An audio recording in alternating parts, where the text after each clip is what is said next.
Okay, so I just pushed record. Perfect. Yes. So we have today, Dr. Jones is talking, and I'm sorry, y'all, that it's virtually because it would have been a really great in person, but it's going to be great anyways because we're going to be optimistic about it, right? And we're going to be That's happy right. and positive. That's right. But we're going to go over herd health. What he has asked, if y'all could put your questions in the chat box. If you're unable to do so, that's fine. You can unmute yourself, but we could put it in the chat box and then kind of have everything put together and make it go a little bit more streamlined. That would be great. Dr. Jones is out of Tifton. He is one of our veterinarians for UGA in the Extension office. He does a lot with the herd program in Tifton, as well as like the bull sale and different stuff like that. I have heard him talk numerous times, and I really wish y'all could see him in person because it's pretty fun and it's really interesting. So we'll go ahead and hand it over to you. Well, thank you very much, Haley. Thank you, Wesley, y'all, for those kind words. I really appreciate it. And I, like y'all, I really, really would rather be in a room with a bunch of people. You know, anytime I'm in a room with people who raise cattle, I feel like it's just been one big happy family reunion because we're all together. We're all have the same goals and same purpose in mind, intentions, and we learn from each other. Invariably, every one of these meetings, I get to talk to somebody and they ask a question, and it stimulates my thinking as well. So I definitely want this to be somewhat interactive. It's difficult with Zoom, but we'll do the best we can. And either put a question in the chat box or go ahead and just interrupt me while we're talking. Because most of the time when you ask a question in the middle of the material, it's really best if that's we talk about it then, it's fresh in our minds, but it also typically somebody else has a similar question, and a lot of times it's just fine if we have a follow-up question and address those at the time. So this is Herd Health 101. This is part of products and production. There's an awful lot of things. I told Haley that what I did was I picked out about 3 or 4 talks that I've given. I've given talks in Georgia now for about 10 years and given these talks in various forms and shapes and iterations. But, we'll try to cover. Some of it's going to be a bit redundant, but I feel like, as I mentioned to Haley, that if that's the case, if we're re-emphasizing something, then at least you'll know what seems important to me anyway, and hopefully it'll make sense and be important to you at the end of the talk. So I like to start out with this because, really and truly, as many of you know about the quote that and the guy that said it. I mean, he used to speak on the radio. Just, now you know the rest of the story, and I can't remember his name. But anyway, he talks about on the 8th day, take care of God, his creation. And on the 8th day, God made a farmer. But, when you look at stockmanship, when you look at our stewardship, which we really are, we're stockmen, we're stewards of God's creation and God's animals. So when you look at that, I mean, that's biblical in nature. And that really drives our motivation to do everything we can do and do it right. And so it says here, know well the condition of your flocks and pay attention to your herds. So I definitely with that admonition, we want to follow, do the best we can with what God's given us. On the road to success, there are no shortcuts. And if you look at the very back of that tractor trailer, it says our most valuable resource sits 63 feet ahead. So somebody wasn't paying attention, and things happen. I get it, but we can't cut corners, we can't take shortcuts, and we definitely don't need to try to force something that's too small or too big into a small hole.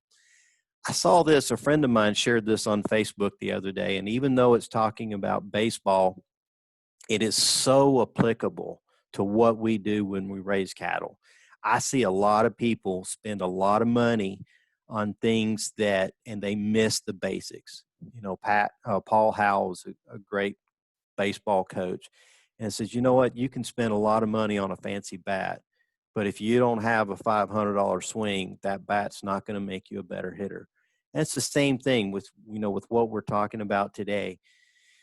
get some training, find people that you trust and are giving you good advice. There's a ton of advice out there, and to be honest, 90% of it's really not worth listening to, and the other 10% you need to hold in somewhat skeptical. But yeah, just get the training, find people that you trust, and listen to what they say, and then go try it out. But that's what we're doing here today, and I certainly encourage you. Haley knows how to get in touch with me.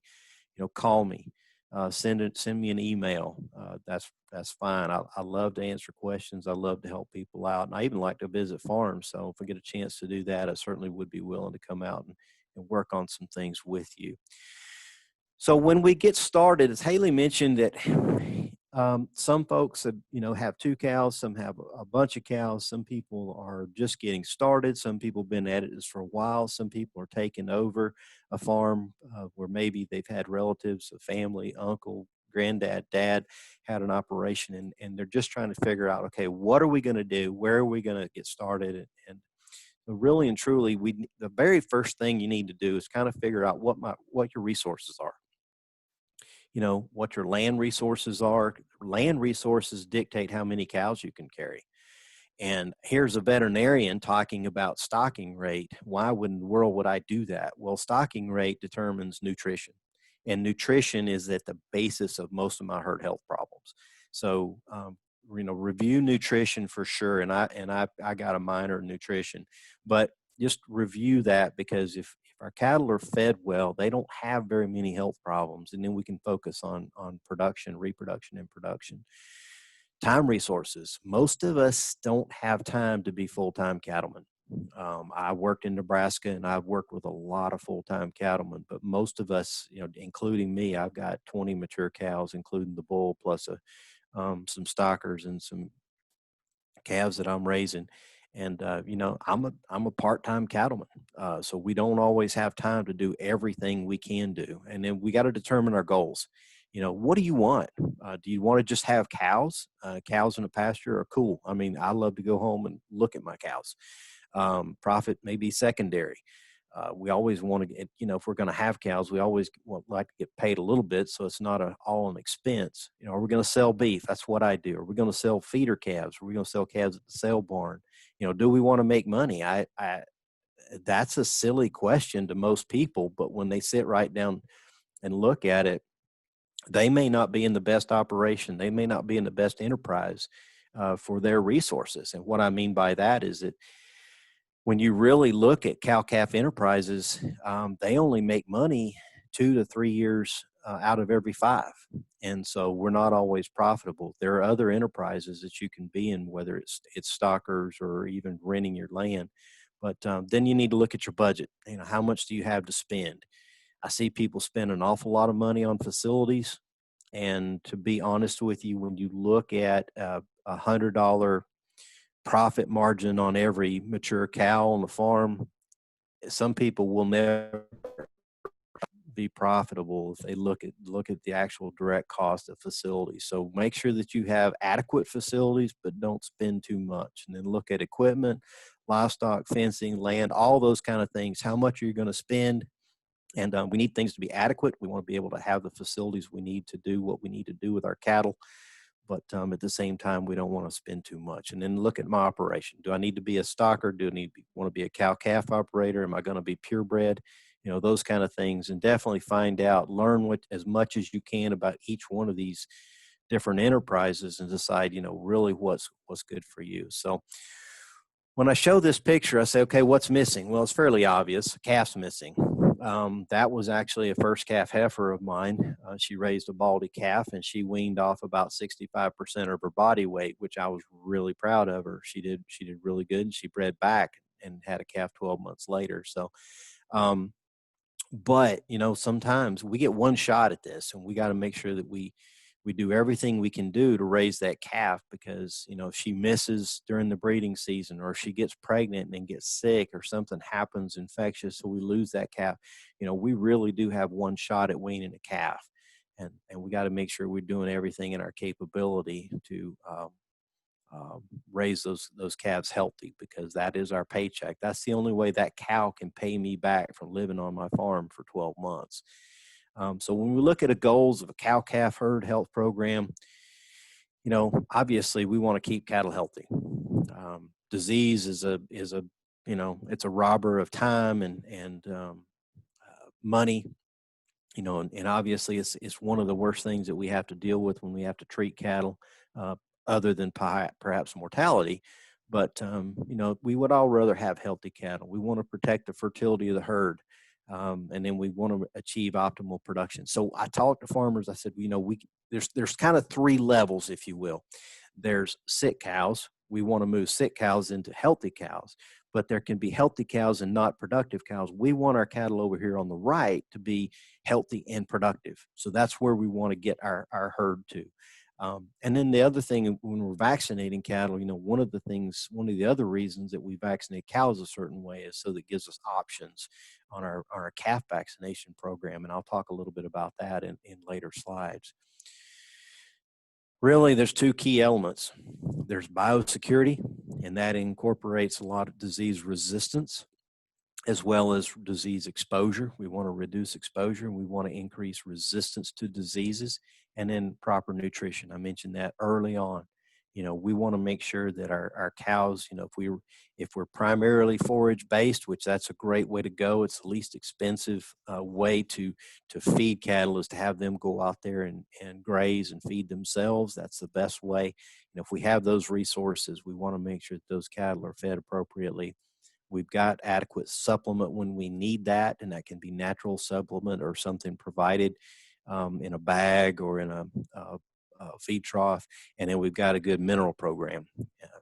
So we look at the production cycle. I like to look at it this way because this is like 5 events, if you will, in the life of that herd, and it's in the cycle. We can talk about some things we need to do pre-calving, some things we need to do around calving, some things we need to do getting ready for breeding. I do a lot of talks on reproduction. That's my other that's the thing that I've probably been my bread and butter for 30-something years. Weaning, obviously, we want to make sure we wean those calves, because weaning is when, it's when we start to realize some value from our cow herd. And then, of course, going into pregnancy diagnosis, and that's just another point of where we can make a decision at preg check, not just is she pregnant or open, but looking at her body condition.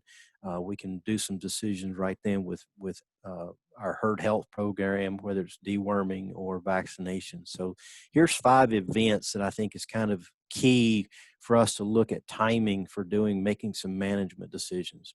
So if we talk about pre-calving, we are looking at our cow herd. And you're going to hear this all the time from veterinarians and from nutritionists, we always want to manage those cows' body condition. There's just so many good things that happen when those cows maintain good body condition. And something that has probably been really at the fore of a lot of conversations, and if you read Beef Magazine, Drovers Magazine, some farm journals, you'll see people talk about fetal programming. What that means is that calf is basically being developed, programmed, if you will, in that cow. That makes sense, right? Well, that calf can only get, that cow, if we don't feed her, she might be able to go out there and rustle up something, herself out in the pasture. But that calf is totally 100% reliant on the nutrition that cow's getting. And so that every bite that cow has, she's got to share both with herself and then with her developing calf. And if you think about it in the life of a cow, when that heifer gets pregnant, the day before she conceives is the last day she's ever going to feed one animal, right? Because when she gets pregnant, she's starting to feed 2. And then when she has that calf, she's still feeding 2 through her milk. And then when she breeds back, she's actually feeding 3. So that heifer, before she gets bred, is the only time that when she's eating for 1. So we need to always remember that in our nutrition program and think about that from a fetal programming standpoint. Because it's like building a house, or it's a little unlike building a house. If I skip something on that house, I can go back and do that. But in the calf's development, if we skip something in that calf's development during gestation, that calf can't go back and make up for that deficiency. And so there's so many things done that people have looked at. And of course, this, when we go into third world countries, underdeveloped countries, and people want to reduce the human infant mortality rate, what do? They make sure that moms get better nutrition, and that increases our fetal, our baby survival and well-being. And so the same thing applies. Same thing applies in cattle production. It also affects the future fertility of our cows. Heifers that were fed, supplemented, or heifers from cows that were supplemented on range pasture actually had higher fertility. So that's certainly something that we need to pay attention to, because we are in fact influencing the fertility of our cow herd during gestation of those replacement heifers. So that's really important. And obviously our vaccination program, pre-calving is a great time to add vaccinations because it builds the colostrum, and colostrum is that first thing, and I'll talk about that sometime this afternoon. But, we vaccinate that cow, she develops antibodies, those antibodies get into her colostrum, that calf nurses that colostrum in the first 12 to 15, 24 hours of life, and then that calf absorbs those antibodies, and then it really is a key part of that calf's immune system for the first 30 to 60 days. And then, of course, we're looking at our replacements. Selection and development, obviously, if they're pregnant, that's a key element of selection. Hopefully our development has happened pre-breeding, but it's going to have to continue right up to the time that she calves that first time. We got to keep developing her, because as you know, that first calf heifer, that's a critical stage, and we lose a lot of cows from the program right after they calve for their very first time, because they've got to continue to improve in body condition. They're still growing. Then they've got to get bred back. And again, that's another good time for them to receive some vaccinations, whether it's Scour's vaccine or our regular herd health vaccinations. And I will talk about vaccinations in more detail. So calving, obviously biosecurity. Today, before I left the lab, we had somebody had AI'd a bunch of heifers, and they were not due actually till September 20th, but he said he's almost completely calved out already in those heifers, but now he's also developing some scours. He's lost a couple. He's wanting to know what's going on. And that's a real common pattern, is that, you're going to have a bunch of calves in a tight window, all in probably a confined area. And then the later born calves, they're calving in a dirty environment. So as I had a visit with the rancher this morning, the farmer this morning, we were talking about some of the things. We'd had a terrible hot summer again, 2 in a row like this, and it may be it may be what we have to deal with in the future. And so that heat stress actually slows those calves down from jumping up and nursing right after calving, believe it or not. So we've got some environmental impact here on calf health that really we don't think about too much, but that's one of the things that we might be able to look at, some management techniques to help mitigate some of those challenges. We really would like to calve heifers and cows separate if we can. The reason that we'd like to put a little bit more emphasis or attention with the heifers, if you think about it, it's their very first time, so their colostrum is going to be not as high quality as that cow's colostrum.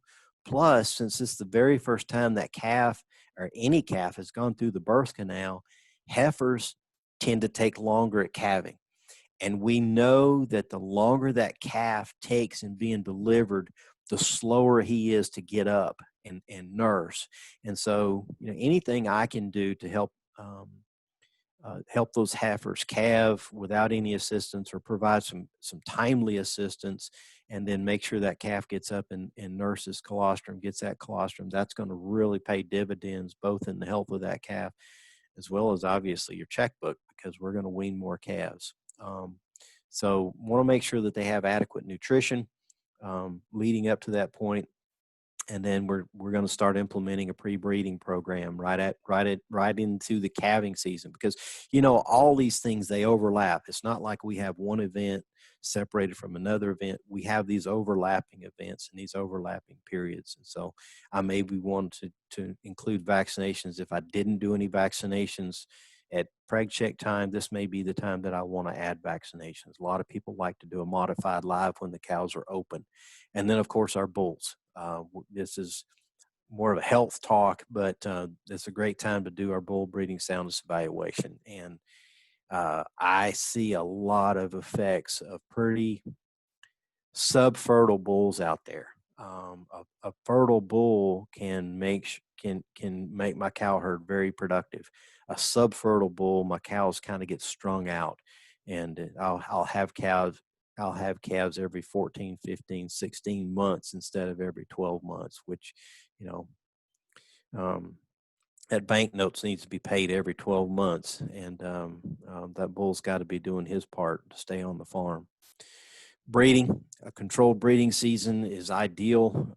Most people, it just really facilitates good management, and it's much more efficient production. I can supplement if all my cows are in the same stage of production and I need to supplement, I can supplement everybody. If I've got cattle spread out in different stages of production, then I may not actually be able to supplement very efficiently.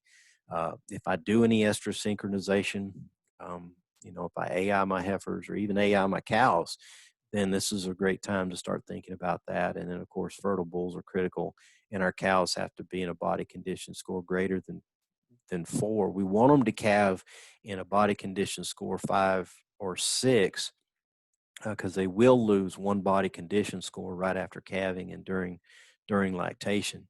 But so we want those cows to be at least a 4 and preferably a 5 if for best health and production. So weaning, low stress weaning. I don't know how many of you, if you pay attention to a Beef Magazine, Burt Rutherford, who's the editor of Beef Magazine, actually had a seminar yesterday, a webinar, and Dr. Ron Gill talked about low stress weaning and how low stress weaning is critical to calf health in both the marketing chain as well as in the feed yard.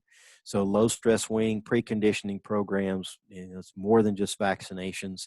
It's also nutrition, because we're transitioning that calf from milk and grass basically to processed feeds, helping that calf realize that hay is good to eat, that haylage is good to eat, that pellet is good to eat. And so that calf begins to learn that, okay, there's something else out there, and we train that calf.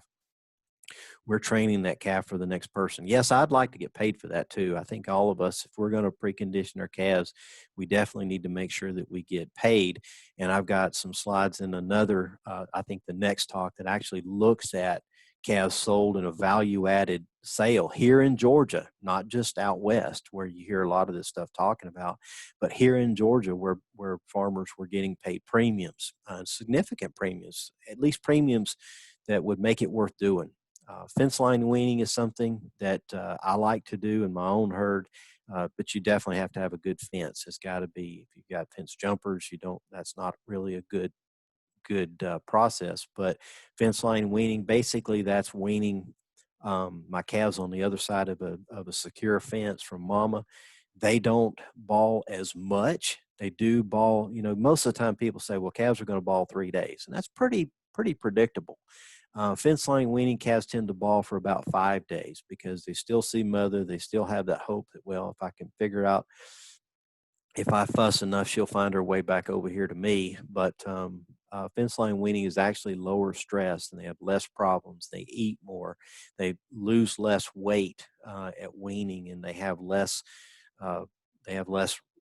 respiratory disease through fence line weaning, because it is a lower stress. Stress is immunosuppressive, and that's certainly something that we want to minimize stress. There's no way to have no stress anything, and I don't think no stress cattle raising is a very practical goal, but we can minimize the stressors that we put on these calves, because all the processes we're talking about, weaning and vaccinating and castrating and all of that, all those processes are absolutely necessary.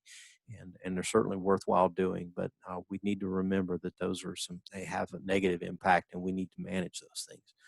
When's the best time to wean? 7, 8, 9 months. 500 to 550 pounds is where a lot of marketing. People say that you can market a 5-weight calf or a feeder calf, which is 750 to 800 pounds, or you can market one on the rail. And if in the case of retained ownership in the feed yard, our cow costs are the same. I've seen a lot of 3-weight cattle marketed through the sale barn, and I scratch my head and I wonder why. Because you could leave that calf on that cow till it weighs 500 pounds, and it wouldn't cost you any more, but you'd actually get paid more for that calf. So I've always wondered.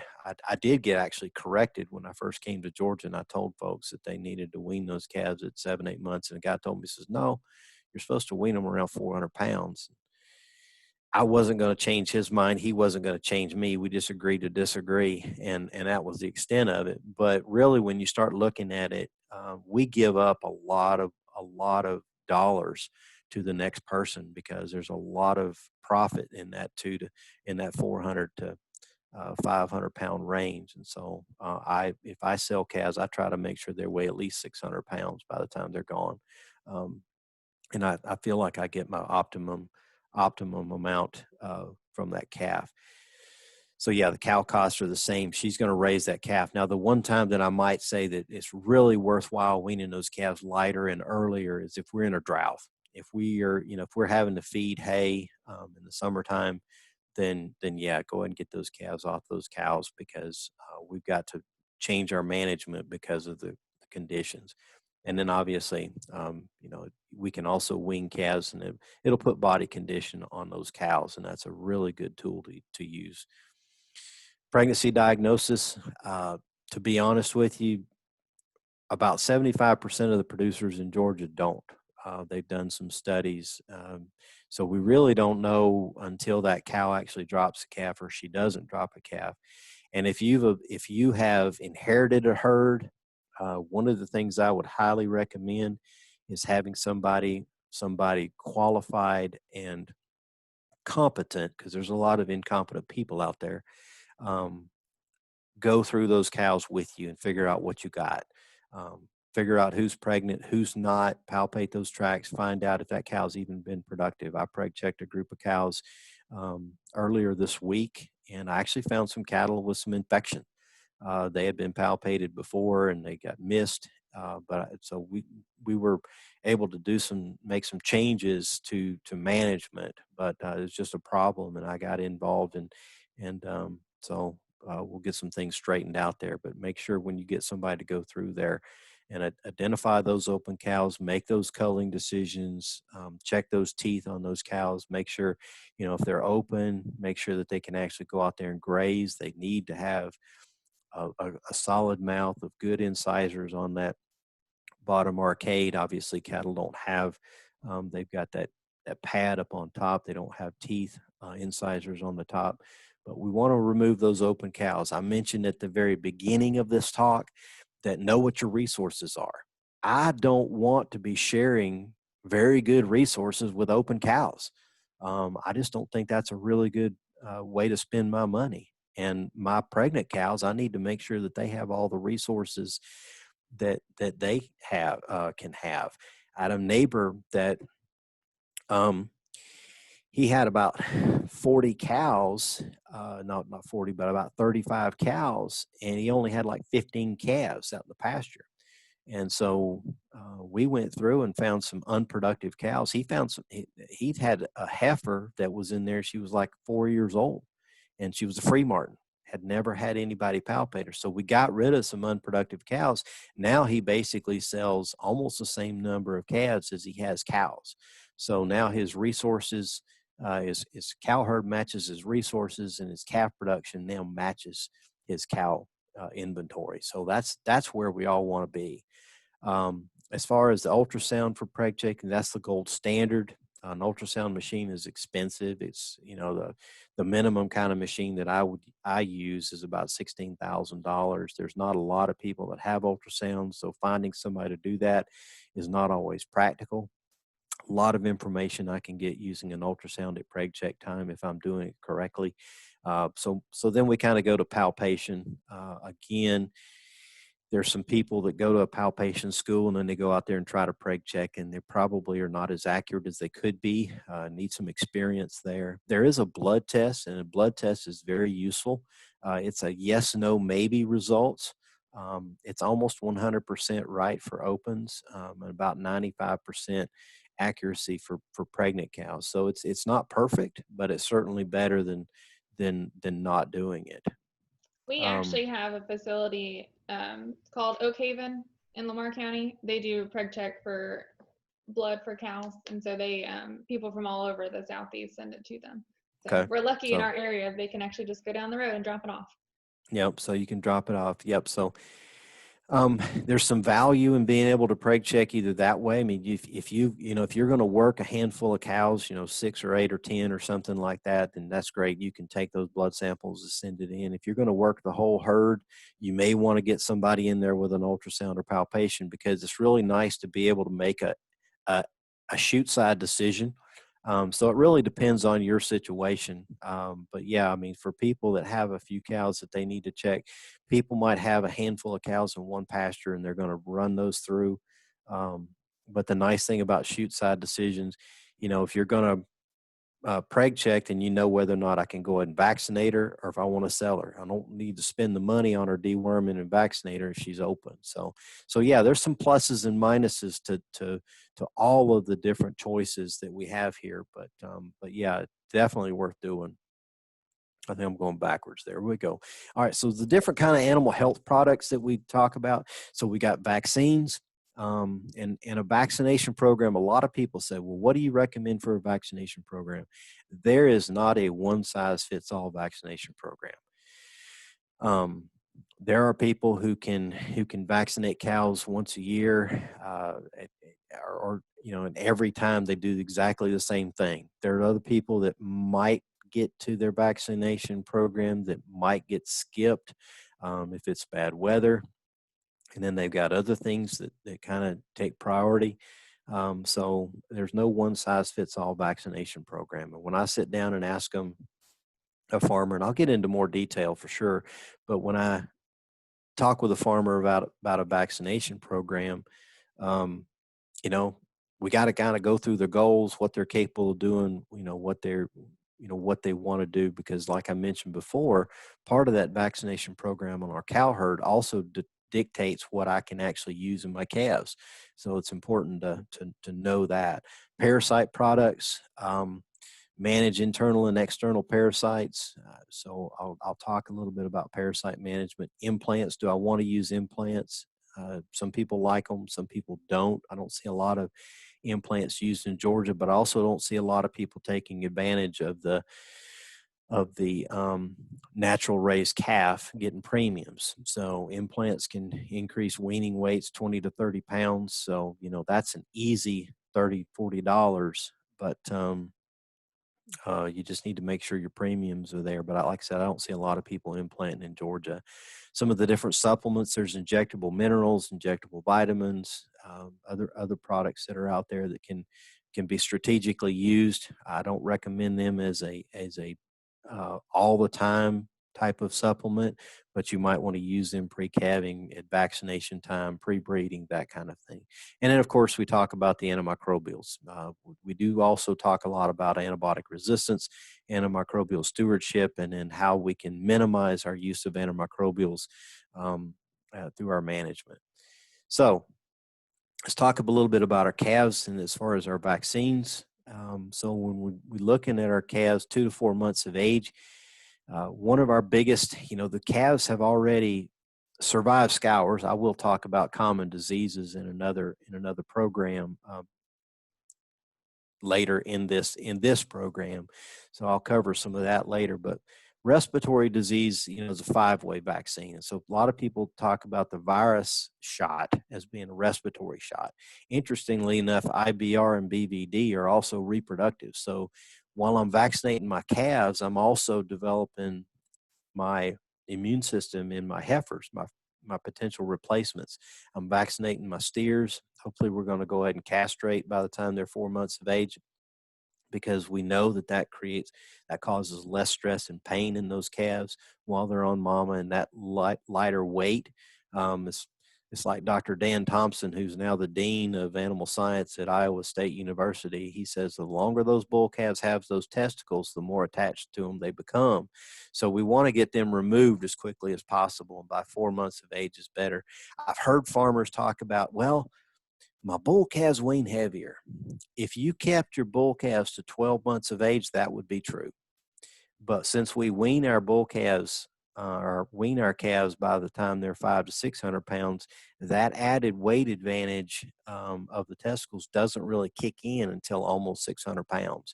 So really and truly, those calves are not on those cows long enough to benefit from being intact. So we go ahead and remove those. Go ahead and remove those testicles, castrate that calf. And if you look at most of the market bulletins, there's an 8 to 10 cent price advantage for steers over bulls in almost every weight class.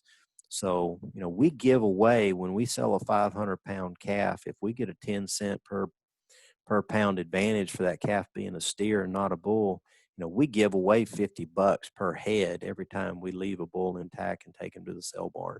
So they just as well put that money in your own pocket. So our respiratory disease vaccination, I need to back up. We give calves a 5-way, and that can be a killed vaccine or a modified live.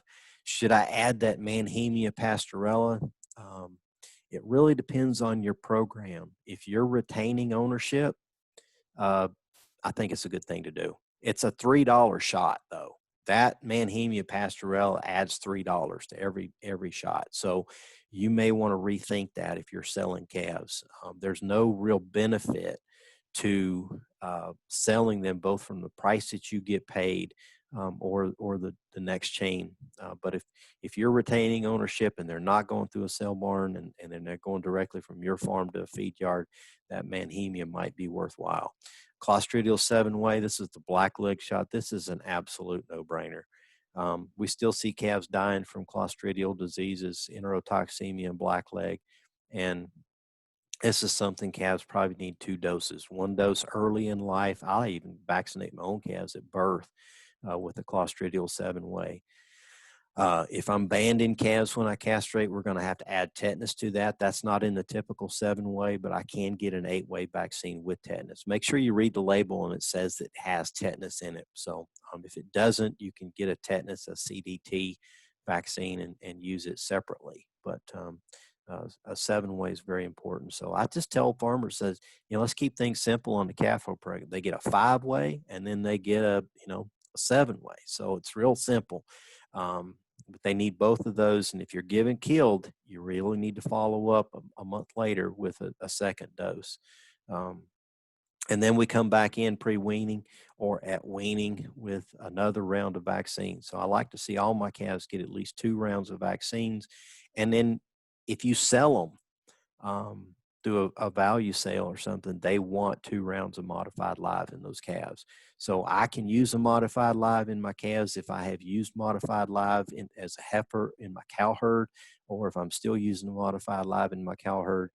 If I haven't used a modified live in my cow herd, then I can't, by label, I can't use a modified live in my calves. Most of our vaccines today are safe. They don't shed live virus like they used to 20 or 30 years ago. We'd vaccinate cattle with a live. Calves would actually shed virus out the nasal secretions. The vaccines don't do that anymore. So most of our problems today are really, they're not, and our vaccines are safe and effective, but that's still on the label. So and that's just simply because people are concerned that virus could be shed and expose the cow. 2 modified live vaccinations pre-weaning or at weaning, really those calves do very well in the feed yard. It does reduce feedlot respiratory disease, and there's a lot of research to support that. Replacement heifers. This is why I really like a modified live program in my calf herd. I can start treating those heifers early with that modified live, and I can still switch over. When she's a cow, I can switch over to killed, and the benefits of that modified live stay with her through her lifetime. It's a good time to introduce my lepto vibrio. People talk about that being the reproductive component. Lepto is environmental. Vibrio is from bulls. It's a sexually transmitted disease, so I want to make sure I vaccinate my heifers against lepto and vibrio. And I get that started at weaning or pre-weaning in my replacement heifers. I've already started looking at my replacement heifers, who I'm going to keep, and I want to go ahead and vaccinate those heifers accordingly. I do definitely want to revaccinate again at pre-breeding, and then possibly at pregnancy diagnosis, or I may wait until the next round if I want to vaccinate after calving. And then, of course, we need to do annual revaccination. Do I do a killed or do a modified live? I think we're beginning to realize the benefits today of using both, not looking at it as an either or. If I use a modified live in my heifers and then I go over to a killed in my adult cow herd, then I've stimulated both components of the immune system. The modified lives stimulate the cell-mediated part of the immune system. The killed virus stimulates the antibody level of the immune system. So if I'm using both of those products in my program, then my immune system is hitting on all 8 cylinders, and we've got the best of both worlds. So the antibodies, if it's a circulating virus or a circulating bacteria, the antibodies bind to it and neutralize it. If that virus bypasses the antibodies and actually invades the cell, then the cell-mediated immune system identifies that infected cell, kills that cell, releases that virus, and then the antibodies can capture the virus. So it's really, it really is a good program to consider starting with a modified live as my base vaccination program, and then switching over to a killed in my adult herd. That's a really, really solid program.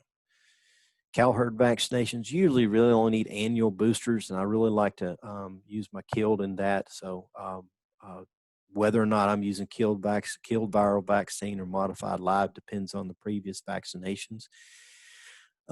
First calf heifers, my biggest concern is nutrition and body condition, but then I want to make sure that they're adequately vaccinated. My bulls, they're going to be vaccinated the same as my cow herd.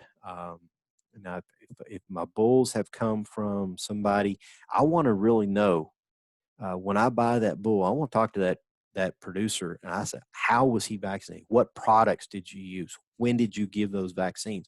Because I've got to put him in my program, and I want to make sure that it's going to fit. I mean, I may change things. When I first bring him home, I may just want to go ahead and switch him over to my vaccine right then and there. So I want to make sure that I'm managing. So we've got animal health as one of our purpose for vaccinations, cow herd fertility, colostrum enhancement, and one of the things I've already mentioned, if I'm using modified lives in my cows, I can use modified live in my calves, and I'll show you some data, cell barn data that shows that we actually get paid for that.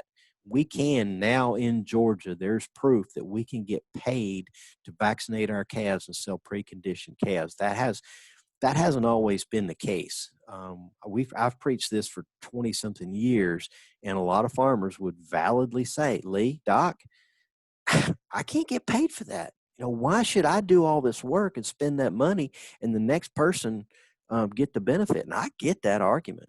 But today we actually can get paid, and I'll show you some of those premiums here in a little bit. Internal parasite, unless I'm overgrazing, disease is very rare in cows.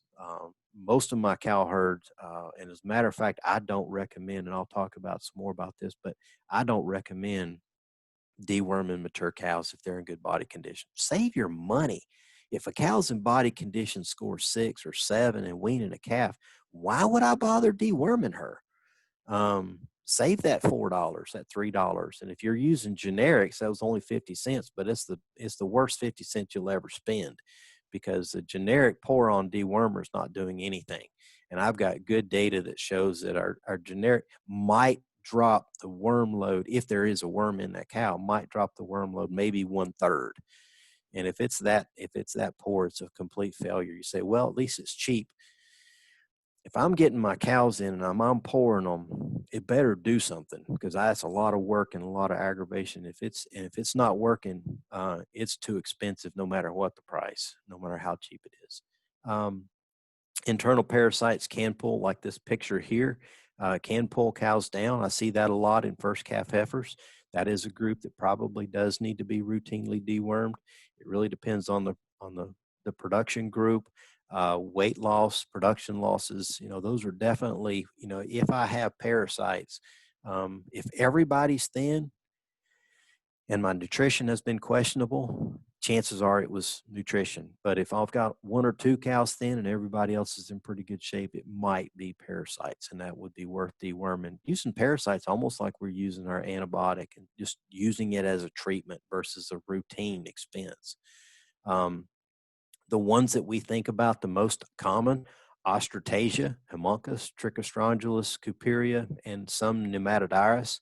The cows pick up worms through grazing, not from the pond. They can't drink their worms, okay? They only get worms by eating grass that has infective larvae on that grass. So if they're grazing very close down to a cow pat, you think about that. That's where those cows drop those eggs, is in the manure.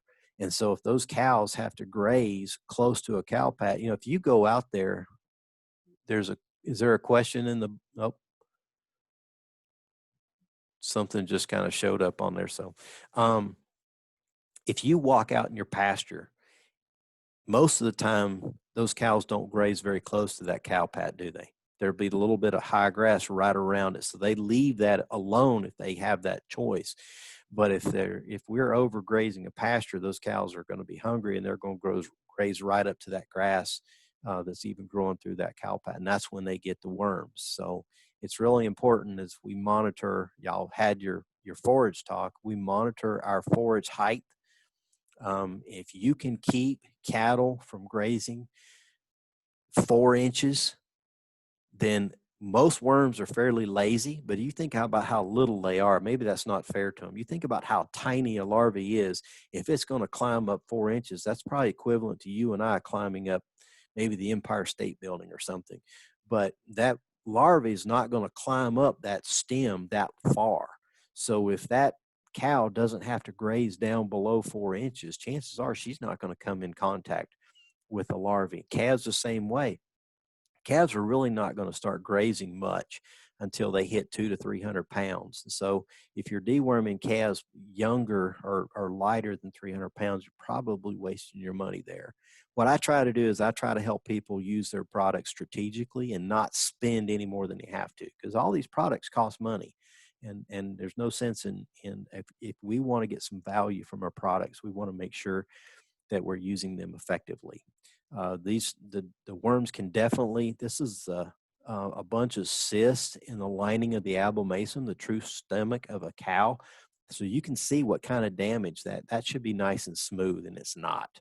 And some of those cysts are actually where some of the larvae had burrowed down into the stomach and then come back out as mature worms, and that causes a lot of damage. That's why we see diarrhea in cows. I'm in a hotel, so if I said diarrhea too loud, my neighbor might hear me. But that's why we see it, because we get so much GI damage, and that's one of the reasons that causes cow not to be able to get the nutrition and assimilate that nutrition. We can actually get hemorrhage and anemia, protein loss through the GI tract because of worms. So these are just some things that if I've got a lot of a severe infestation in my mature cow herd, and when I see this, a lot of times I'll talk to the farmer, and we've got a couple of things going on. They used a Pour-on generic dewormer, and the cows are grazing really, really close to the ground. Both of those things, almost every situation, when I see these things, that happens. So we can manage it with our pasture rotation, and we also can manage it by using more effective dewormers. Calves, we do receive reduced weaning weights, but if we're weaning calves and preconditioning, we can make some changes with them. Immune suppression, blood loss, maybe not so much, because a calf has that potential to regenerate red blood cells a lot faster than our mature cows do. So I don't know how many of you, well, I wanted to ask a question. I can see a few people videos here on the right, but it's how many of you have heard of the refugia concept? And really it started with small ruminants and sheep and goats. And Dr. Kaplan talks about this a lot. But what they're talking about here is we're going to reconsider. We used to deworm cows every year, maybe even twice a year. Let's reconsider that. And let's think about when we do deworm, let's do two things at the same time. An oral antibiotic, or excuse me, an oral dewormer, anthelmintic, and an injectable. And nowhere in here you're going to see a pour-on dewormer. Now I use pour-ons for flies and lice, but I don't use a pour-on for deworming anymore. I don't use pour-on at my farm and my cows. I don't believe in it. I don't think it was worthwhile. We're going to treat the thin cows and our young stock. Typically, that's our calves, okay, and our first calf heifers, and maybe a few of the adult cows.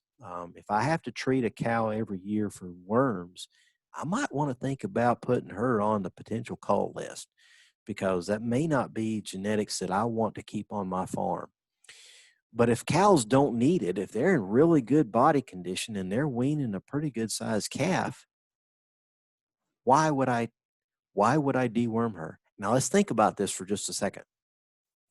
If I use a combination dewormer, I'm going to kill 99% of the worms in that animal. So the 1% of worms that I've got left over, they're pretty resistant, aren't they? So that means that they're going to be in my pasture and they're going to be the only ones reproducing. Well, if I don't deworm the cows that don't need it and they have a few worms and those worms stay susceptible, then I'm going to have that competition between my resistant worms and my susceptible worms. And I'm always going to maintain a population of worms that are going to be susceptible to my deworming. We've got situations where we've used the pour-on dewormer so much that they just flat don't work. I've had cows die, even though the farmer told me last week we worked cows and we poured them, and they still got worms. I've opened cows up, showed living worms in a cow that had been treated just a week before. So our pour-on dewormers are not working like they used to. Fecal evaluations, looking at fecal eggs, find out if they're working or not, find out if these programs are effective at all. But the combination oral and injectable really does a great job as far as cleaning out. And I like to do that on all my calves. You say, Lee, that's more expensive. It is more expensive on that one animal. But if I'm not going to routine control across the cow herd, I'm using a combination oral and injectable on 10 to 20% of my cow herd. Ultimately, I save money with this new approach. It's just some worms and you can kind of see, you've probably seen this, and I don't necessarily need to review it, but it's just some of the worms that we are concerned about, where they live. We've got stomach worms, we've got intestinal worms. The small intestinal worms, Cuperia, down in that second, those are the ones that we really worry about anymore. We did not used to worry about that, but with our worming habits, they become significant. And then Ostratasia and Homuncus are also. And this is not the same Homuncus. If you have sheep and goats, there's another Homuncus that it's not the same one. Some of the different now, I really probably need to remove this because Marielle does not exist anymore. But the other two companies, or three companies, Merck, Behringer, and Zoetis, they all do. But it just shows you here what our different products that we've got out there and how many of the worms are actually killed. Like if we use it, our avermectins, and those are the ones that are our pour-ons and our injectable. So it'll kill all the adults.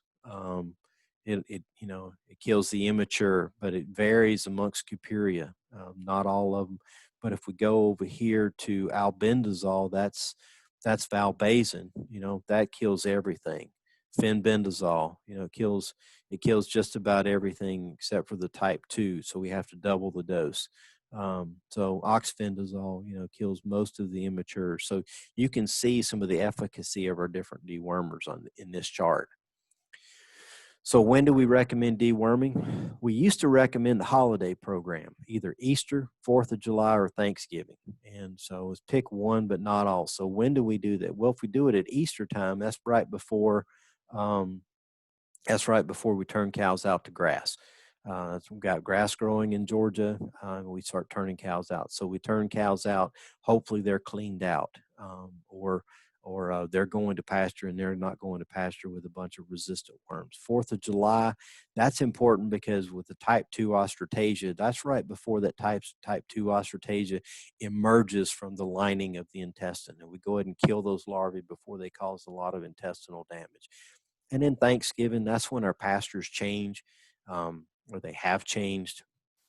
And we're bringing cows in. Cows are maybe dry if you're a springtime calver, or Thanksgiving could be right before or right during or right after actually fall calving. So really you have to pick a time that works best for you. And these 3 times are just tradition. They don't necessarily used to be traditional to work cattle when all the kids came home from college, when they had a day off. So a 3-day weekend was a great time to work cattle because everybody was home and would work. But that may not be so much anymore. But some of these, spring, summer, fall, these are the reasons that we pick those times.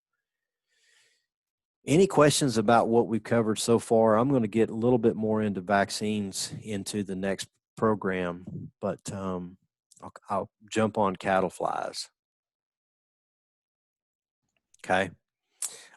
So I've got a list of different flies. Obviously, horn flies, face flies are some of the more important. Stable flies are the flies that aggravate cows and they make them stomp. They're the ones that get on their legs, right around their lower leg, and they make them stomp and they get really uncomfortable.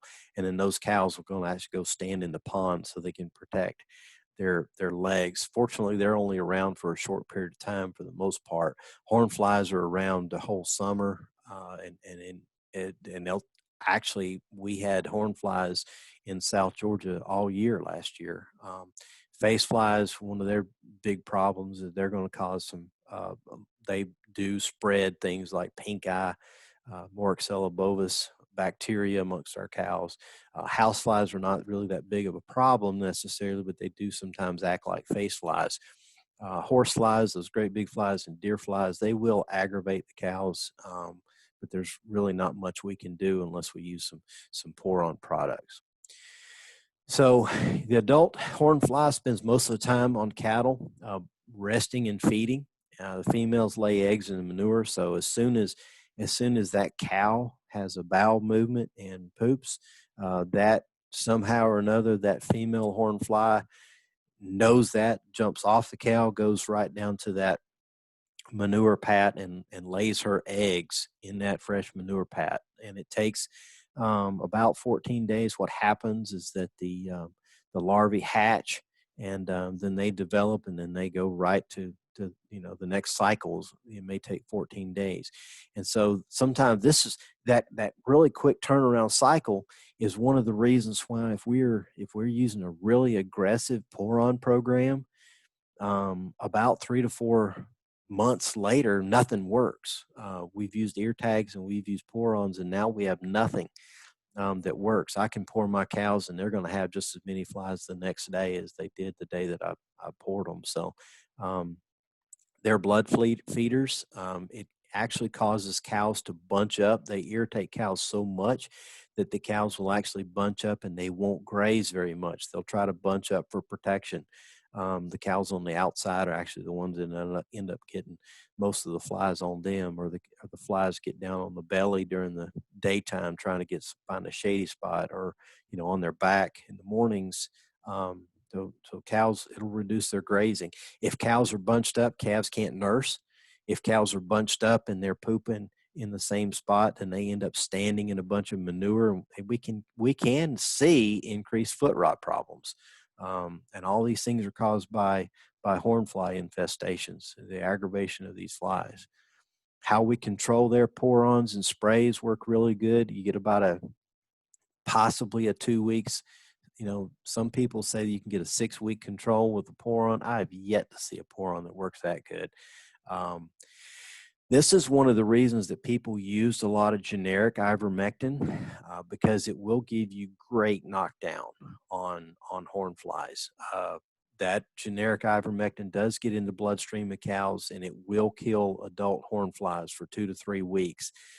It also gets into the bloodstream of cows, goes out into manure, and it reduces the larvae. So you will see a 3 to 4 week knockdown using a generic ivermectin on these cows. Some of our injectable products actually give long-term control on flies too. So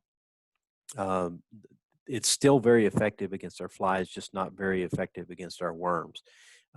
It is washed off with the rainfall. Anything that's poured on, the ivermectin will absorb over time, given enough time. Dusters and rubbers, those are kind of self-applicators. Cows will learn to go over there and rub themselves and get some dust on them, that they'll get some protection from the flies. Ear tags, we want to wait till flies appear. Dr. Nancy Hinkle recommends at least 200 per side on a cow for your best economical value and long last, or get the longest lasting effect of these ear tags. You can get maybe 60. Some of our newer tags, you might get 90 days of control, but we will not get season-long control with ear tags. It just doesn't happen. The feed-throughs, there is a product called Insect Growth Regulator, IGR. There's several different things that we can add to the mineral, and it basically goes straight through the cow. It's not absorbed. It goes straight through the cow into the manure pat, and it kills the larvae. So we have a really delayed emergence of our fly population because we're constantly keeping our larvae down. Some people have used fly wasp. My wife used to use fly wasp around our horse barn. It's pretty decent for some small areas as far as control, but it's not really a very, very practical tool for long-term pasture control. Some pesticides are different classes of pesticides. Are pyrethroids, that comes in a spray, a pour-on, ear tags, dust. We get a rapid knockdown, and they're very effective. Unfortunately, we can get some resistance developed in our cow. Organophosphates, again, those are ear tags, sprays, and dust. We have to be careful with organophosphates because we can actually create some toxicity.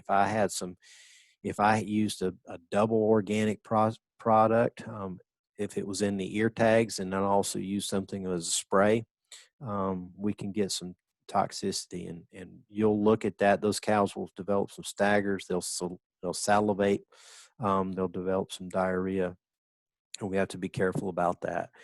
There are combination products out there. There's some organochlorine, some of our newer products, and then there's also some insecticides.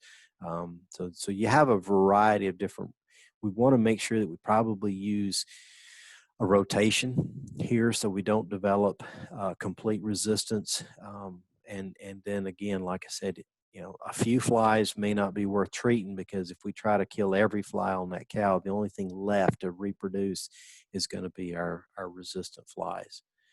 Our feed-through products, I mentioned this before, we want to start 30 days before we expect emergence. Insect growth related, it prevents maturation of that larvae in the manure pat. And it's very effective for face fly and horn fly control. It doesn't touch stable flies, because stable flies don't drop their larvae in the manure pat. House flies either. So it only works on the flies that have their larvae in the manure pile. And then all the cattle must consume it. You can imagine that if I've got a few cows that are not consuming this IGR, then that'll be a source for their manure, will be a source for fly development. Again, resistance, I already mentioned this. Want to make sure we have a strategy. Want to make sure that their flies do appear. We don't start when a few flies are on that cow. We want to make sure that there's a bunch of flies. And then we want to make sure we remove the ear tags, because if we have a low dose exposure, that will develop resistance faster. So you can use multiple approaches. And if you did use fly wasp, then those actually could be killed by the very insecticides that we're using to kill the other flies. Kind of a repeat, I guess, so you see this backpack sprayer this person's using to, running his cows through there. Some people like to use the gun. I think Vet Gun has two different products, but I think it's like $2 or $3 a head to treat cows that way. It is really convenient. You go out there in your gator, your four-wheeler, and feed those cows and pop them with a paintball that has some insecticide in it. And if you're far enough away and it still pops on the cow, then it's not going to cause too much of alarm. But a lot of the cows, they kind of get a little leery of you after a while if you go out there with a paintball gun and shoot them. I mean, it's kind of fun, but it's a little expensive. It's definitely cheaper this way. I can actually pour cows for about 20 cents, 15 to 20 cents a head with some of our products and still get really good control versus $2 or $3 for our paintballs. And that doesn't even include the price of the gun, which is a couple $100. Lice and ticks, obviously this is a fall thing, when those cows get itchy and they start scratching on posts and they start scratching on the side of the building and all. So this is typically a fall winter problem. There's chewing lice and sucking lice. The injectable products like the injectable ivermectin, which is still fairly effective, the injectable one does kill sucking lice. The pour-ons will kill both the chewing and the sucking lice. So sometimes you might end up using a pour-on for the same pour-on that you can use in fly control in the summertime. Also does a really good job of controlling lice in the fall and winter. The systemic products will also kill ticks. If the tick bites a cow, the injectable products will kill those ticks. And some of those ticks will spread a disease called anaplasmosis, which we definitely have in Georgia. And I think I'll talk a little bit about that in this session about common diseases of cattle. So we want to definitely resist the temptation to manage with a syringe. It can be expensive, and some of these products don't work very well anymore, especially with routine use. The best management tool is a good set of eyes. So be observant of the cattle in their environment. You've heard a lot about sustainability. We want to make sure that the practices that we use are sustainable, and that includes our welfare practices, health, and we paying attention to definitely the economics as well as the environment. Stewardship goes to how we care and handle our animals. We want to watch cattle markets. If you watch cattle markets, they tanked in the last few days. I sold cattle 2 weeks ago, so they're going to tank when I sell cattle. But I sold cattle and they just fell off a cliff. So if you've got resources, I'd hold your feeder cattle right now, because I probably lost $50 a head just because of market changes. Pay attention to technologies like this, technologies like, ear tags, the radio frequency identification. That's coming and will become kind of mainstream in the next 5 or 6 years. BQA, Haley did mention that you guys went to a BQA program, and that applying BQA principles, it's just more than just, injection sites. There's so much value in the BQA program. Reproduction, fertility is the number one, the single most important factor affecting your profitability. It's 10 times more important than growth traits, 20 times more important than carcass traits. So fertility is something that we want to focus on. All that down there below, all that adds up to reproductive efficiency. Our pregnancy rate, our calving percentage, our weaning rate, and how those calves grow.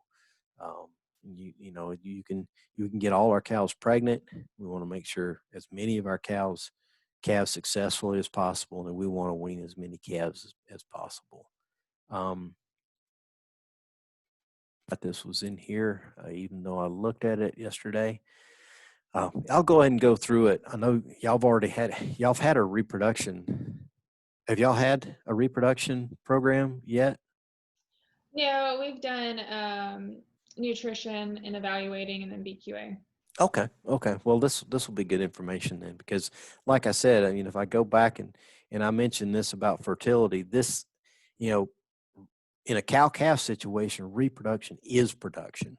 And so it's very important that I pay attention to everything that can impact fertility. So if we look at reproductive efficiency, really that means that every cow produces a calf each year. And then our weaning rate and our weaning, weight, we sell pounds, right? And so we want to make sure that we wean as many pounds as possible. And then these are some of our production goals down here. We'd like to strive for a 90 to 95% pregnancy rate. We'd like to see most of our cattle come in the first 30 days of the calving season. We want to have, we'd like to have 100%, but that's really not always practical because we can't be there at every calving and assist as needed. But if we can have 95 to 98% of the calves born alive and healthy, and then wean 90 to 95% of those calves, then those are worthwhile goals, and that makes us much more profitable. And so reproductive failure is the single greatest threat to productivity and profitability. I think that's probably very obvious to everybody here, but if that cow has a failure of reproduction, then the only way she's going to pay for her keep is to actually sell her. And so that's not a very good way to grow my herd, is to have to sell the cow so that she pays me back that year, pays her feed bill. Controlled breeding season, I did mention that at the beginning of this talk. And one of the things that we want to make sure is it the right length.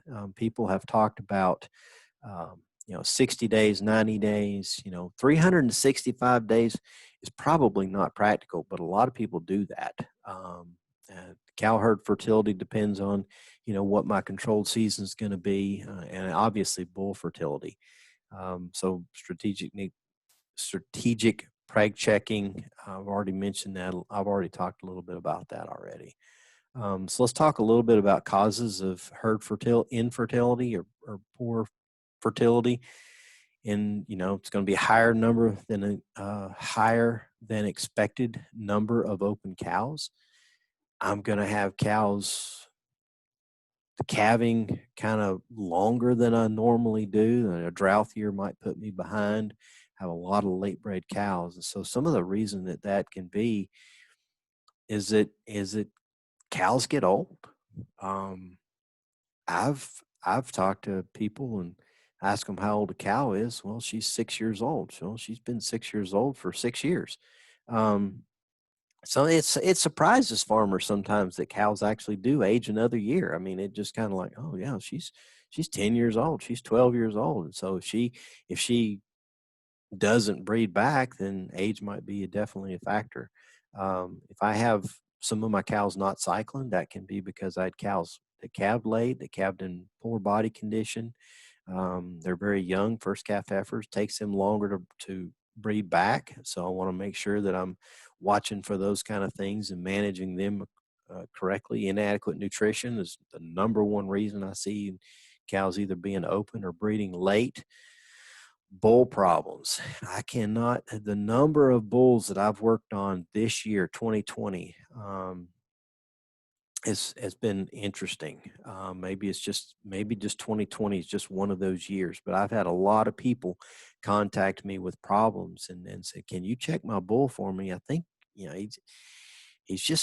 he seems like he's breeding the same cow every 3 weeks. And so, yes, we've seen a lot of bull problems this year. So have those bulls checked. And then disease issues. This is a picture of a calf who's there's an infection in there, and that cow's going to lose that pregnancy. So trichomoniasis can cause that problem. So diseases can definitely be an effect of fertility. Most people think of diseases as being the very first cause, but look where I've got that on my list, and that's actually there for a reason, because I find disease as the least often cause of infertility in cow herd is disease.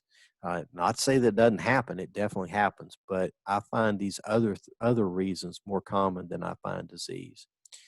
Antimicrobial stewardship. We'll talk a little bit about why we want to minimize antimicrobial use. We want to make sure that we have access to antimicrobials. The FDA is driving this, not veterinarians, but the FDA is driving restricting antimicrobials, and that includes things like penicillin, LA200.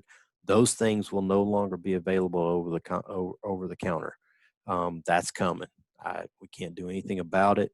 That's just what the FDA is going to do. And part of that is because they want to reduce antimicrobial resistance. Penicillin, tetracyclines are still important antibiotics in the human population, and their fear, there's no scientific evidence for this whatsoever.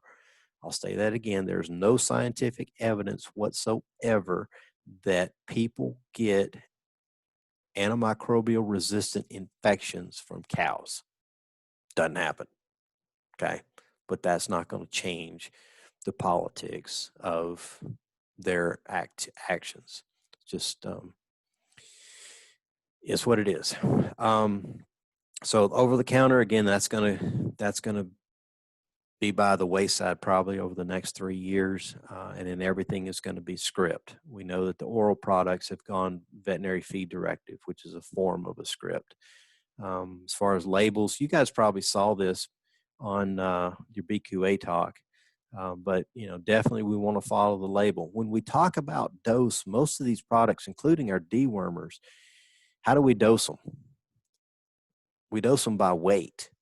How many people have a set of scales? Not very many. So most of the time, and whenever we've done these these programs, Haley, most of the time we have people go look at a pen of 6 or 8 calves, calves and cows, and guess their body weights. We have weight guesses all over the board, and it can be, there's a 200-pound range on either side of that. So if you're dosing according to your guessing, most of the time it's actually underdosed. So some people say, well, that drug that I gave to such and such a cow because she had pneumonia, it didn't work. Come to find out, they've used half of the amount that animal actually needed. So yeah, it's not going to work if you don't give them the proper dose. Right timing, giving it the right route of administration. IM doesn't work any faster than sub-Q. Sub-Q is fine. Make sure we store our drugs correctly. I could show you a picture of somebody. I went onto a farm, and they had a needle, a naked needle just stuck down into the bottle. So it was actually open. Anything could have gotten, dust and stuff could have actually gotten in there through the needle. I think the needle was plugged with some dried antibiotic, but it was just stuck in there. Make sure we follow our withdrawal periods so we don't have residues. Disposing of expired product, and pay attention to shelf life. I know people that have bought the 500 ml size because it was actually cheaper, but ended up expiring. So sometimes we just bought a smaller size so that we either can use it up before the expiration date. How often do we want to reuse needles? Look here. So that very top left needle is clean. It's brand spanking new needle. But look at all that dirt and debris that builds up in these needles. And I don't know anybody that ever uses a needle for 15 head. It's got to be pretty dull by then. But you can see all this dirt and debris and blood that builds up on these needles if we reuse them. So if I'm injecting a cow with some of that trash, that could actually cause lumps. It could cause an abscess. We were talking before the session, Haley, about abscesses, injection site abscesses, and this is some of the source of some of that because some of our needles that we use to give shots are just dirty.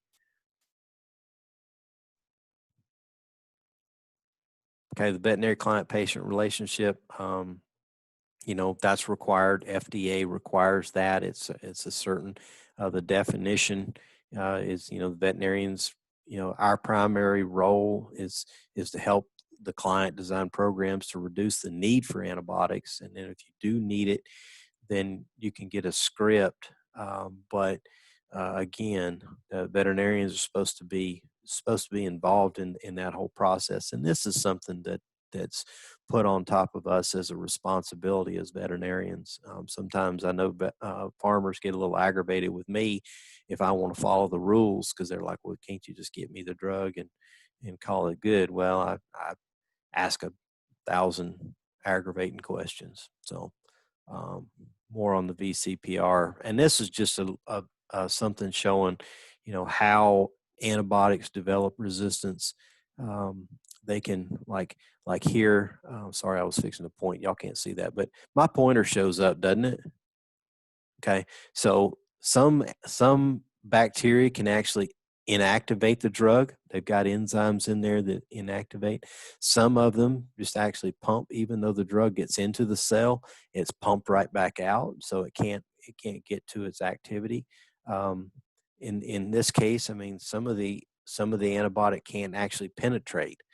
I talked to a farmer this morning. He was talking about how he used a product like Draxxin. It wasn't Draxxin, but he used that for calf scours. That product has no activity whatsoever against the primary bacteria that causes scours. Draxxin has no activity against E. coli whatsoever. I can put E. coli in a whole bottle of Draxxin and it's not going to kill it.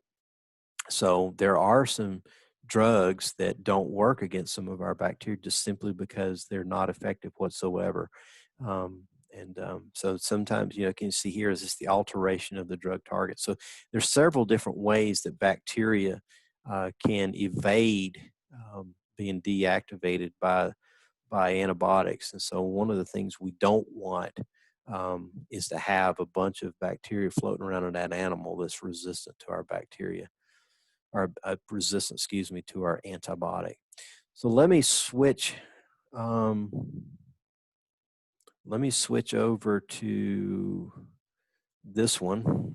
Talk a little bit more in depth about vaccines, techniques, and some of this, like I said, is going to be redundant. And I'll just skip that, and then we'll go right on to common diseases of our cow herd. Again, vaccination protocol is just really a part of our herd health program, but it's really a small part of our herd health program.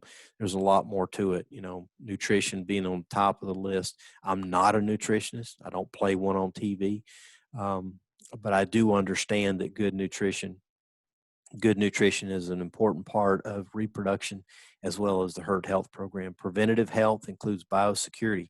Basically, biosecurity means making sure my animals are not exposed. Closed herd is a good term. And then, of course, parasite control. And then we talk, when we start talking about production, we start talking about fertility. So where do I get my information?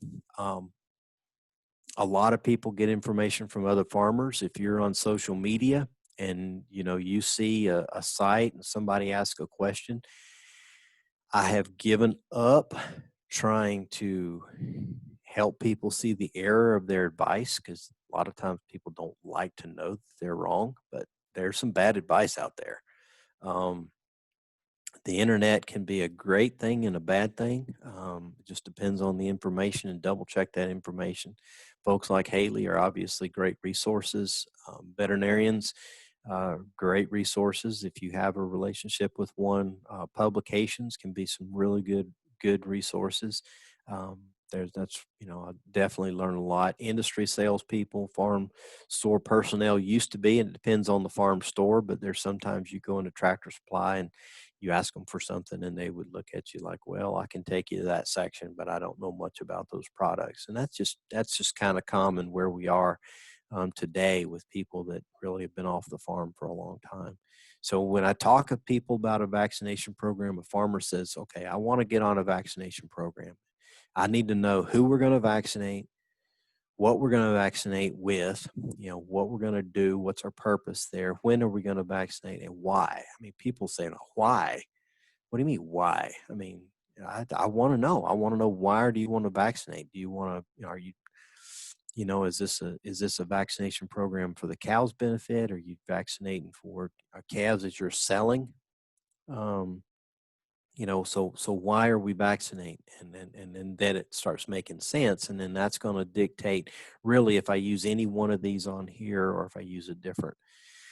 If you look at, this is just a picture of one of my steers that got away down in the saw palmettos, down in the swamps in South Georgia. But it's an aid in the prevention of disease caused by, for the prevention of disease caused, to reduce the severity. That doesn't even prevent disease, it just reduces the severity. So these are vaccine claims. So not all our vaccines actually claim to even prevent. So we do have two claims here. Two claims here of prevention, but this other one doesn't even presume to say that it's going to prevent disease. It's actually going to reduce the severity of the disease, kind of like our flu shot, I guess. I've already mentioned this. Vaccination programs actually do pay now because there are value-added markets. It does reduce calf hood diseases, improve calf weights, and then it protects cow herd fertility. Remember that our cow herd fertility that's going to pay us. Those cows are going to get pregnant. They're going to produce a calf, and that's where we get our paycheck in a cow-calf herd. So this was somebody from Emmanuel College in the marketing program at Emmanuel College in Georgia actually went to a regular sale barn and a feeder calf sale. And they looked at these feeder calves that sold, and they compared apples to apples. So they looked at a number one steer. If you've ever sold calves, you know they sell number ones, number twos, and number threes. They looked at a number one, about a half 550 weight black steer, and they looked at a regular sale barn at $1.21. And then they looked at a feeder calf sale. It was $1.39, 18-cent difference for that calf that actually had a health protocol.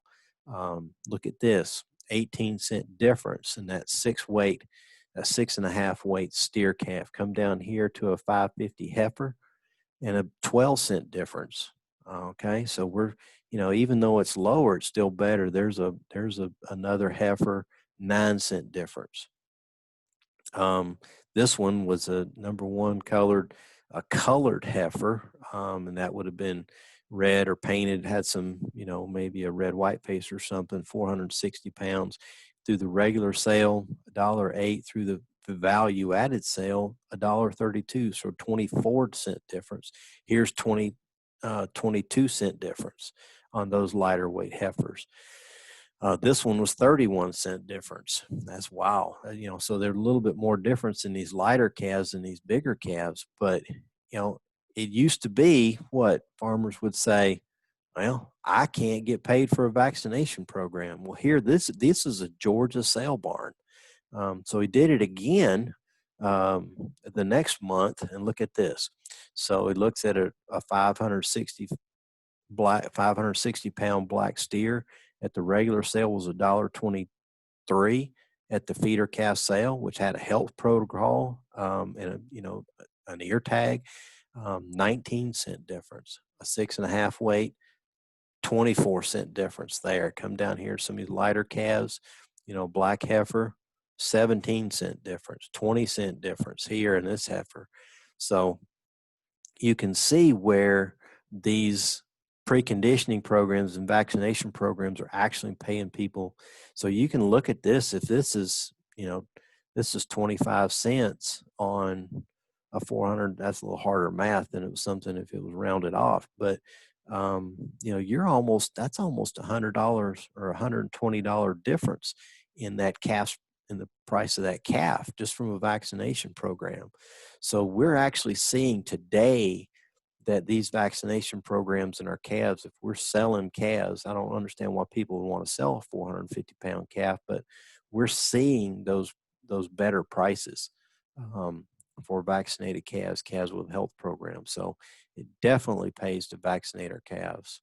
So what vaccines do? They improve resistance to common diseases, not everything. They stimulate specific immunity to enhance protection and resistance. They do reduce the severity and spread of disease, especially like pink eye. Pink eye vaccination program does not prevent disease, but it does reduce the severity and the spread of disease.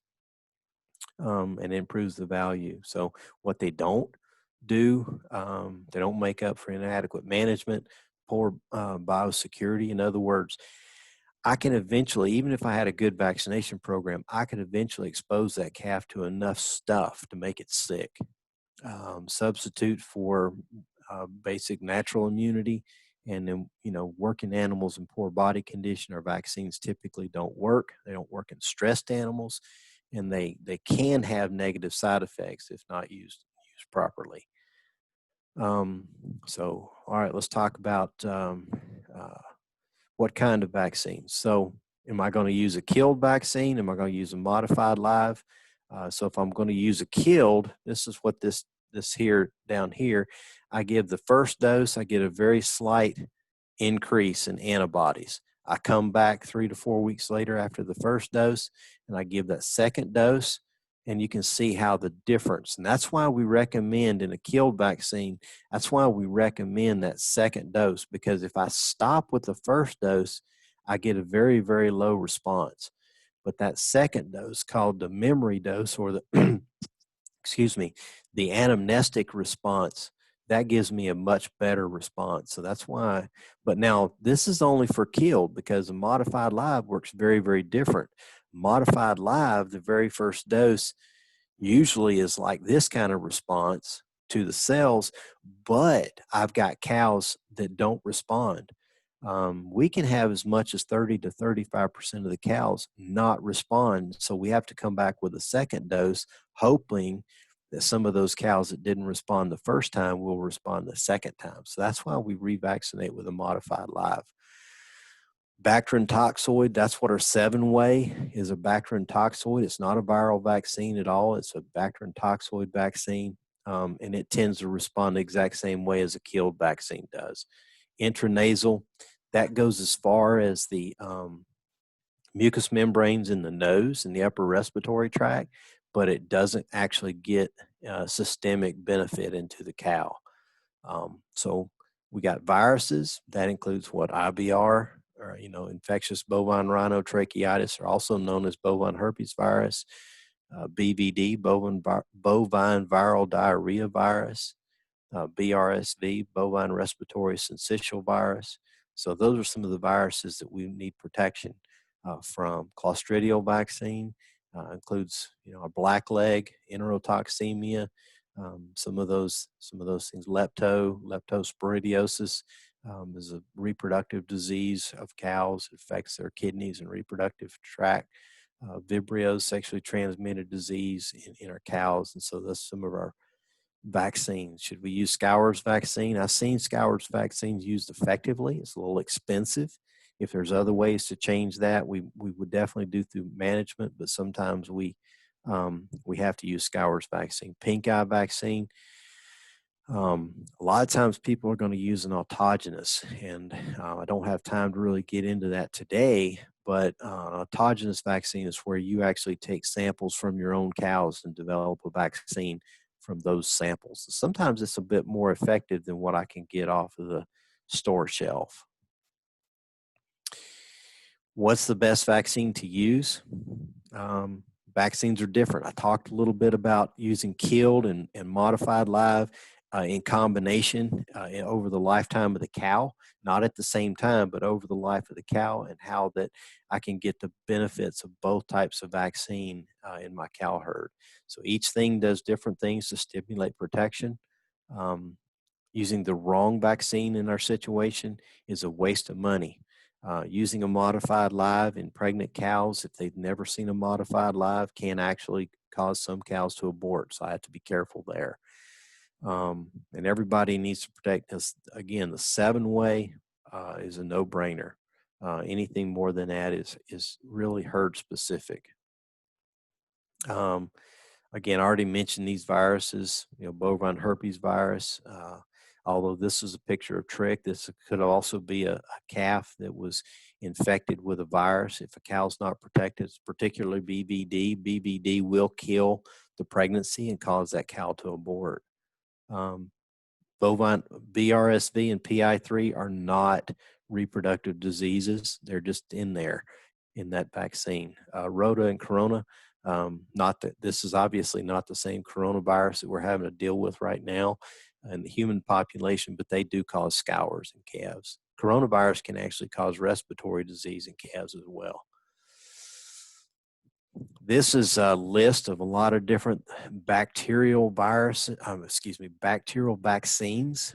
And I apologize if I've used that word wrong without catching it. But Mannheimia, very, very potent respiratory bacteria that can cause pneumonia. Pastorella is related to that one also, but it's about the second most common.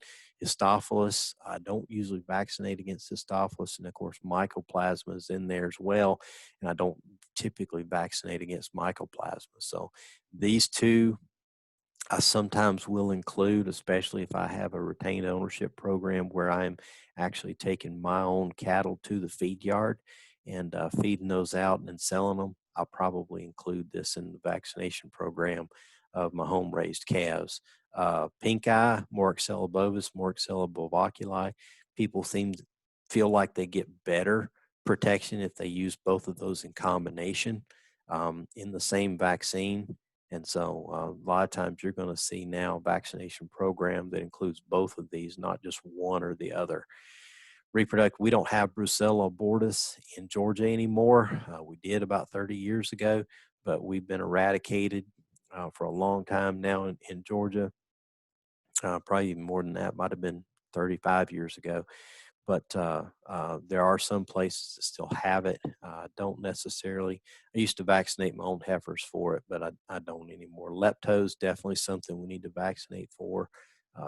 Campylobacter fetus, also known as Vibrio. That's the newer name, Campylobacter fetus.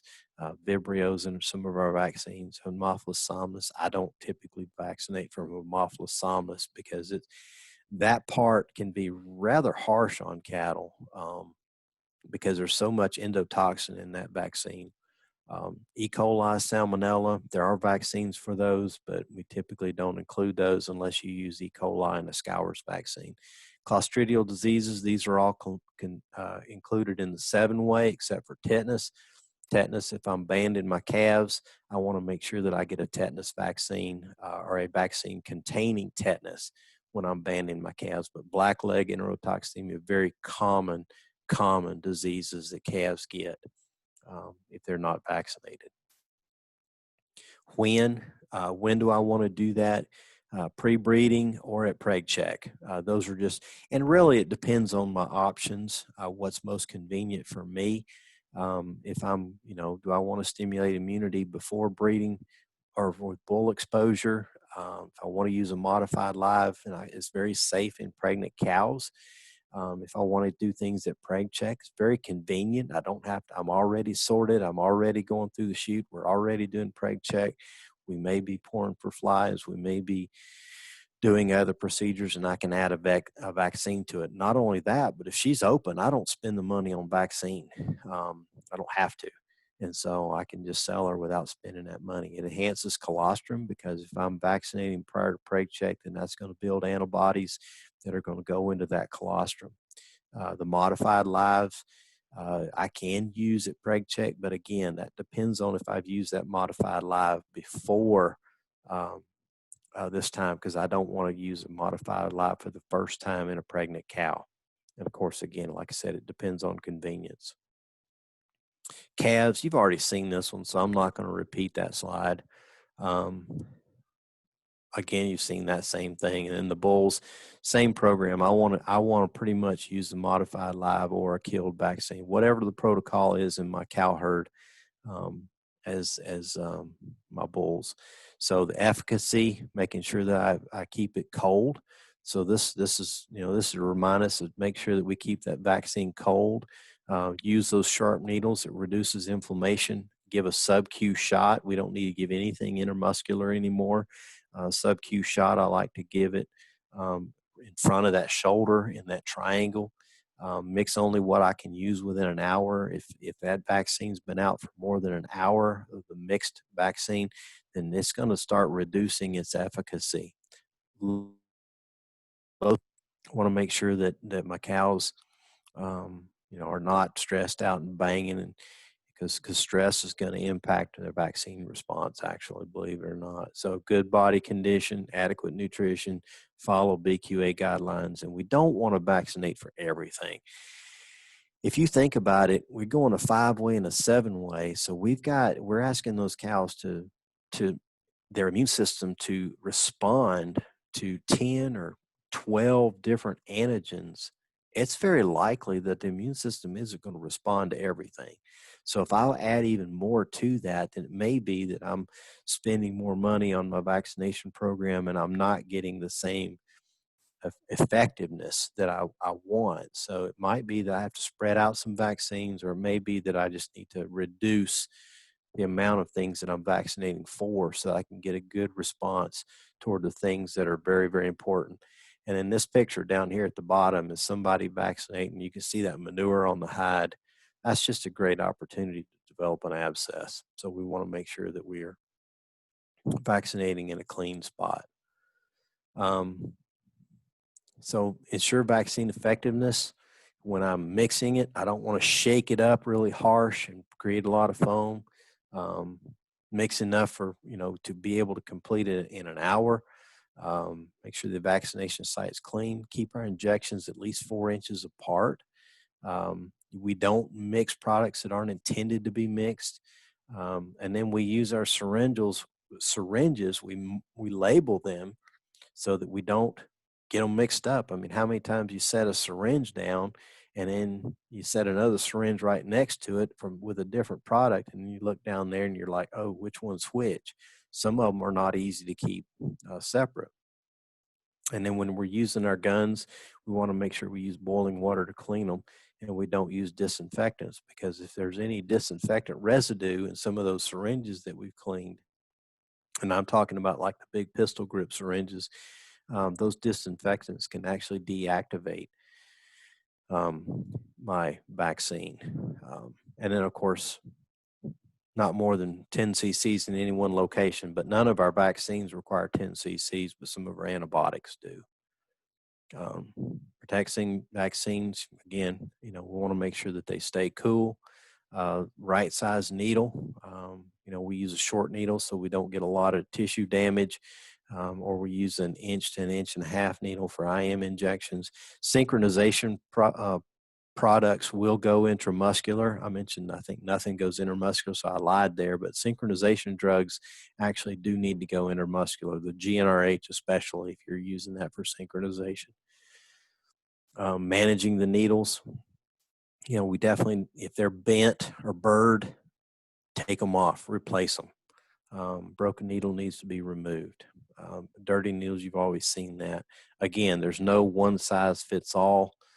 Quality assurance, we were talking about before we got started, we were talking about meat quality and how BQA started to reduce injection site lesions. And now today's a great time. We're seeing a lot of realization of all of these things that we've been striving for years. High meat quality, very few injection site problems.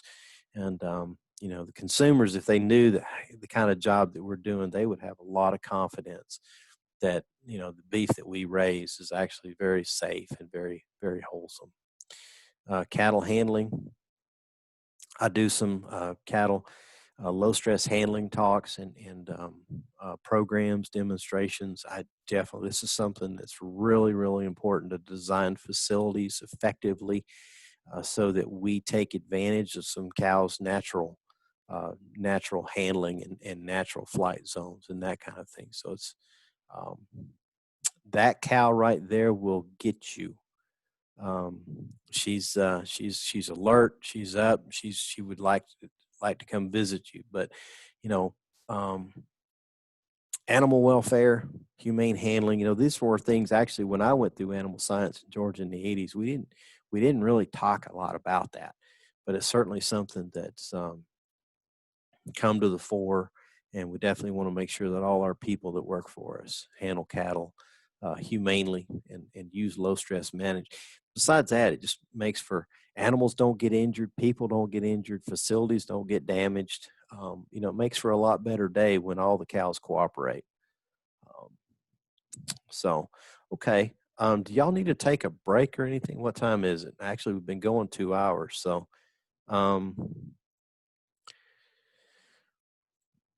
this is the other talk that if we had time, it's totally up to you. What do you think? I mean, go ahead. I see a couple of people. I can see Sonny and Ed. What do you guys think? Yes or no? I see Kenny. I think Kenny gave me a thumbs up. So yeah, and I see yeah. So okay, all right. Well, let's hit this real quick and call it a day. All right, so common diseases. So what can I do about them? So I already mentioned this health program. So some of the common diseases that we're going to see, you've actually seen that picture, but some of the common diseases. So in a calf herd, in our calves, in our cow herd, scours, obviously, it's like the #1 disease that calves get. I mean, it's the very first thing that most of them get, followed by pneumonia and pink eye and lameness. So those 4 really constitute probably 90+% of most of the problems that we see in our calf herd. Now, wean calves, respiratory disease is the same as pneumonia. We do see some GI diseases, things like coccidiosis, crypto, and pink eye. And of course, in our mature cow herd, we have problems with fertility. We have some lameness, some toxic plants. So we have fewer what we call contagious diseases. Let's see.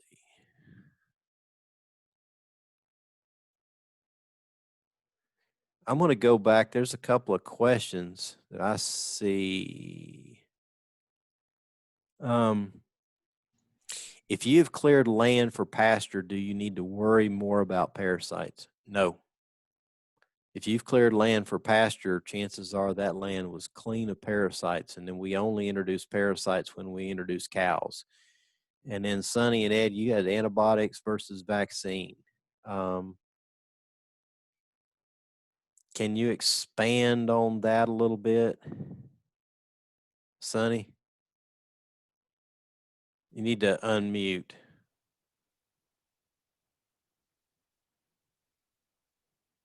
There he is. Yes, I can. There's in the grass-fed industry, and I'm not in either. I mean, I've got some cattle, but I'm trying to decide what to pursue here. But in any event, some people indicate that they don't use antibiotics. They don't this, that, don't use, do very little injecting, that kind of a persona, I guess, or that I'm sure you've probably heard sort of the same thing. And vaccine and antibiotics are obviously different products that do different things, but can you use antibiotics? I mean, can you vaccinate cattle and you still not use antibiotics?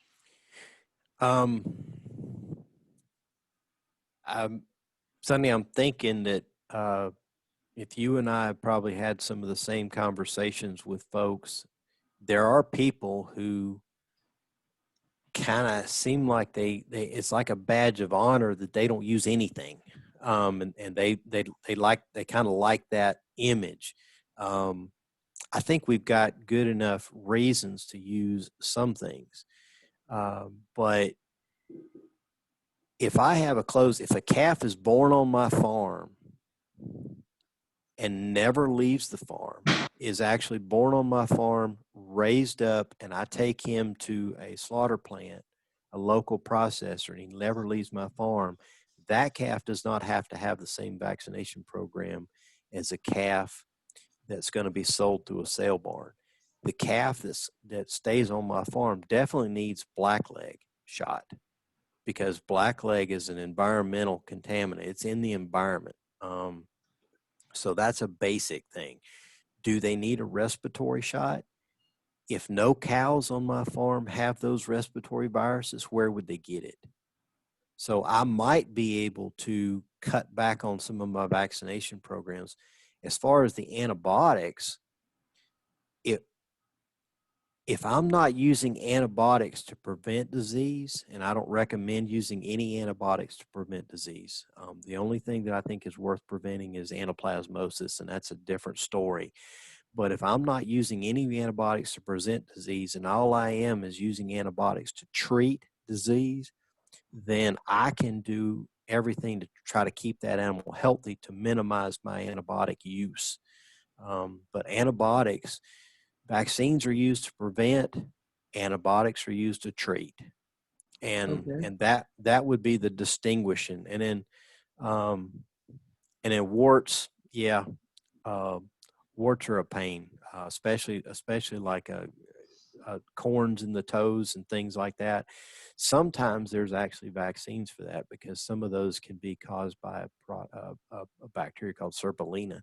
But most of the time, warts are like a papillomavirus, and they tend to run their course, and they actually will go away in time, but they do look bad, and then they can be spread from animal to animal. But, well, they seem to cause a lot of discomfort. I'll see a cow that has a pretty substantial wart, limp for maybe a week, week and a half, 2 weeks. yes. And then it appears to diminish. Yep. They can go away, but again, it's something that, and sometimes I've actually wrapped those and put some tetracycline like LA200 actually on the pad and wrapped it on there, and it's actually a topical treatment versus an injectable treatment. But Oxytet sometimes works and helps to clear that up. But yeah, but the corns or the warts in between the toes can be a very painful experience for cows. Is it worth it to remove it, or is there a virus that will continue to proliferate it? If they do not recover fairly quickly, then yes, it's probably worth removing it because it can actually go the other way and get worse and can get infected and cause a deep-seated infection in that hoof. It can actually get into the bone. So it may be necessary to treat them sometimes. So the removal is an incision 5-6 inches deep in the foot. It wouldn't necessarily be 5 or 6 inches. It may just be a snip. Depends on how invasive it is. Okay. Okay. Thank you, sir. Well, it happened to be a timely topic to talk about that because that's what we're talking about. Common diseases. So that's part of lameness, isn't it? So good question. Thank you, Sonny. So let's talk a little bit about these. All right. So risk of calves. So dystocia, obviously that's a high risk to calves. Failure of passive transfer, that's when the calf doesn't get colostrum. Most of the time, we don't worry about whether a calf got colostrum. We assume nature did its job, and that calf got up after calving and nursed that cow. So if that calf nurses that cow shortly after birth, look at this. This first bar on the left side of this graph is that calf. Look at how much antibody that calf absorbed, really high. But what happens if a calf has a difficult calving? It's really hot, and that calf has a difficult calving and never did get up. And let's say it took a long time for it to finally get it up, and it finally stumbles up after 10 or 12 hours and finally nurses mama. Look at that. That calf is almost 50% of this other calf. So these calves, all of the calves here are actually what we call failure of passive transfer. In other words, they did not absorb the optimum amount of colostrum from that cow. And these calves are at high risk for developing either scours or respiratory disease. And so you can see that down here. The one thing I disagree with this graph is mostly as the illustration, but passive immunity actually lasts longer than 14 days. It actually can last as long as 60 days in some cases. So the first 30 days, scours, we're looking at, I thought I had a I thought I had a different, a little chart there, a graph about scours. But anyway, scours, pneumonia, and of course exposure to the elements. So scours, there's the two critical problems with calf scours. One is dehydration, and the other one's an acidosis. Basically, that calf develops too much acid. The blood pH drops too low, and that's called metabolic acidosis. And so this is typically treated not with an antibiotic or with a pill, but this is treated with fluids. If there's dehydration, mild dehydration, I can treat a calf with an oral electrolytes, and that's actually something there. And that's why I actually had to do this twice last winter in calves at my house, because we had cold rain, and those calves got cold and wet, and actually struggled. But I used oral electrolytes and then milk replacer, and I actually got those calves through it, and they weaned, and they went back on mama. So after cold, if we have cold rain, I practiced in Nebraska a lot of years, and if it snowed, those calves were fine. But when it gets cold and rainy here in Georgia, that's some tough weather on those baby calves. Now, calf is 30 days, 2 months of age. They tend to handle it a lot better than a brand newborn. So some of the pathogens that we're dealing with, E. coli is one of the very first ones, and it can be treated with antibiotics. Penicillin or tetracycline. Though cheap, over-the-counter antibiotics is what I like for treating E. coli in calf scours. Viruses cannot be treated with antibiotics, and that's rota and corona. There is a BVD virus that can cause diarrhea, but that tends to be very, very severe. Parasites, coccidia and cryptosporidia. There is some amprolian you can actually use for the coccidia. And that's a different kind of treatment. Sometimes, rich feed or milk people says, well, my calf got scours when I put my cows on a new pasture. And that's usually a very transient scours. It's not something that really even requires any treatment whatsoever. So that kind of thing is going to self-correct. But if it starts to actually get that calf down and it gets dehydrated, and you can pinch the skin, and if you can see that skin stay tinted when you pinch it, that calf's dehydrated. Or look in the eyeball. If that eye socket is kind of pulled back into that calf's head, and you can see a little space between the eyelid and the eye socket or the eyeball, then that calf is dehydrated, and that calf needs some fluids, needs some electrolytes, oral electrolytes. If the calf is if the calf is fairly alert, oral electrolytes. You can either just tube him, or maybe he'll nurse it. Antibiotics if the calf's got a fever and clinical, and we don't use things like Nuflor or Baytril or Draxin. I prefer something like either just straight up penicillin, very high doses of penicillin for a calf anyway, and then tetracycline at regular label dose. Scours treatment, like I said, most of them are kind of transient and will self-correct. If it's watery foul diarrhea and with a fever, we will add antibiotics. I typically don't necessarily use antibiotics, but if it's been ongoing, then I definitely should use antibiotics. Some people have recommended prevention, actually. Multimin injectable mineral has been recommended in pregnant cows, and it reduces scours, because those calves have adequate mineral to help ward off scours. Dehydration, again, like we've already mentioned, rehydrate with electrolyte solution 2 or 3 times a day, using esophageal feeder if necessary. And that's that thing where you just slide it back in their back of their throat, and it'll push on down their esophagus, and then you can deliver the electrolytes that way. Antibiotics as needed. The real concern, we don't want a multi-drug resistant E. coli. And also, if you're treating a calf for scours, you can get this E. coli. So you want to make sure you wash your hands. You don't treat a calf for scours and then take a dip of snuff. That's the wrong thing. Don't get some Copenhagen or anything like that. Make sure you wash your hands. And act like he's got coronavirus. Whatever you got to do, but wash your hands. get cleaned up. So typically scours happens. The first calves that are born don't get scours. It's usually the calves that are born a few weeks after the beginning of calving season. Why? Because the environment gets contaminated, right? Because when I first start calving, my environment's clean. Later in the calving season, increased pathogens in the calving area, more and more pairs in there, it gets contaminated. Cows in poor body condition, their colostrum is suspect. It's probably low quality. And so those calves that are born to those cows in poor body condition will also can also be at risk of getting scours. Nursing calf pneumonia, that's the second most common calf hood disease. Calves that come from a difficult calving or failure of passive transfer, it just makes sense, right? Because they just have a lower immunity.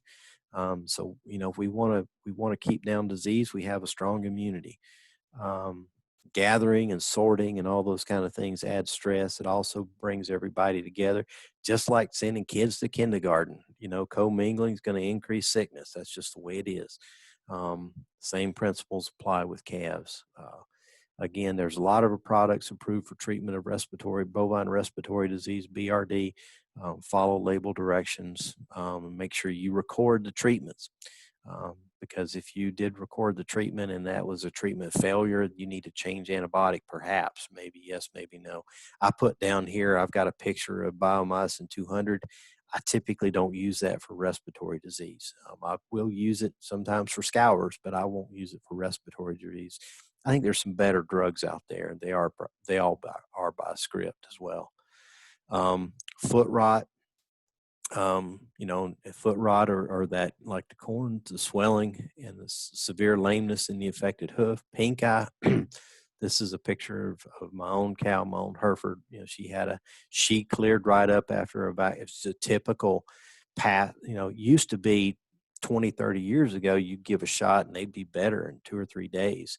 That cow had the same response, but I've seen modern pink eyes just nasty and really, really frustrating.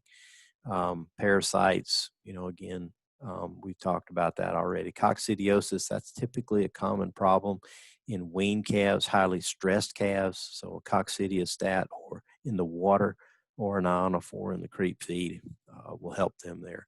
Enterotoxemia, that's caused by Clostridium perfringens. Whoops, where'd I go? That's caused by Clostridium perfringens, which is in my 7-way shot. So if I give 7-way, then I can also reduce my enterotoxemia problems. Post-weaning respiratory disease, again, is the most common. After scours, respiratory disease is the most common disease that we face. Parasites, yes, we can deal with those, but we have good preventative programs for that. Lameness, again, you just want to make sure that when you do get a lameness, make sure that it's caused by an infection and not an injury. Because if a calf's got an injury, it's a totally different approach to treatment. And if I've got a calf that's injured and it doesn't respond to treatment, then I want to sell that calf or slaughter that calf as soon as possible. But if that calf has had a dose of antibiotics, then I've got 30 to 40 day withdrawal period on there. And so then I've got to either just hold that calf or I've got to just go dig a hole because you can't sell that calf. You can't eat that calf. And it really depends on, where that calf is. If it's a feeder calf, it may not be something that you'd be able to sell anyway. But if it's a feedlot steer, somebody like in my situation where I'm feeding cattle out and they get a foot injury, then I might be able to just go ahead and take that calf on to slaughter without treating him for an antibiotic. Because if it's not an infection, then there's nothing wrong with the meat whatsoever. Blackleg, again, that's prevented with a 7-way shot very effectively. And of course, nutritional disorders, we don't see those very often unless I'm feeding a lot of high corn diets. Mature, fertility.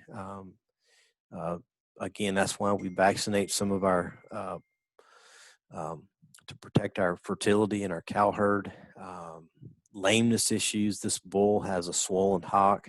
And that bull, it pretty much did him in because, if you think about that, a bull that's got a swollen hock, he has to stand on his back legs to breed that cow. So all his weight ends up going on those back legs.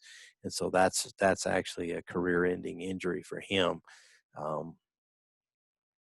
Lameness. And so again, if this bull might be limping and I think, well, he's got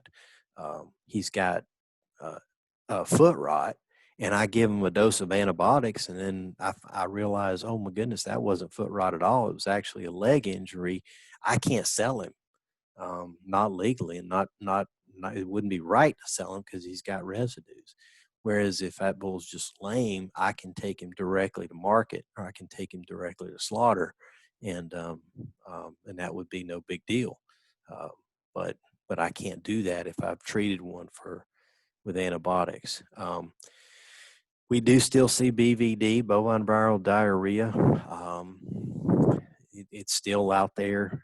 In probably 6 or 7% of our herds. It can be a persistent infection. It's not something that's actually treatable at all. It's something that we have to get rid of and cull those animals. Metabolic disorders, things like grass tetany, milk fever, those kind of things. Those can be treated usually through IV solutions, and those animals are nutrition.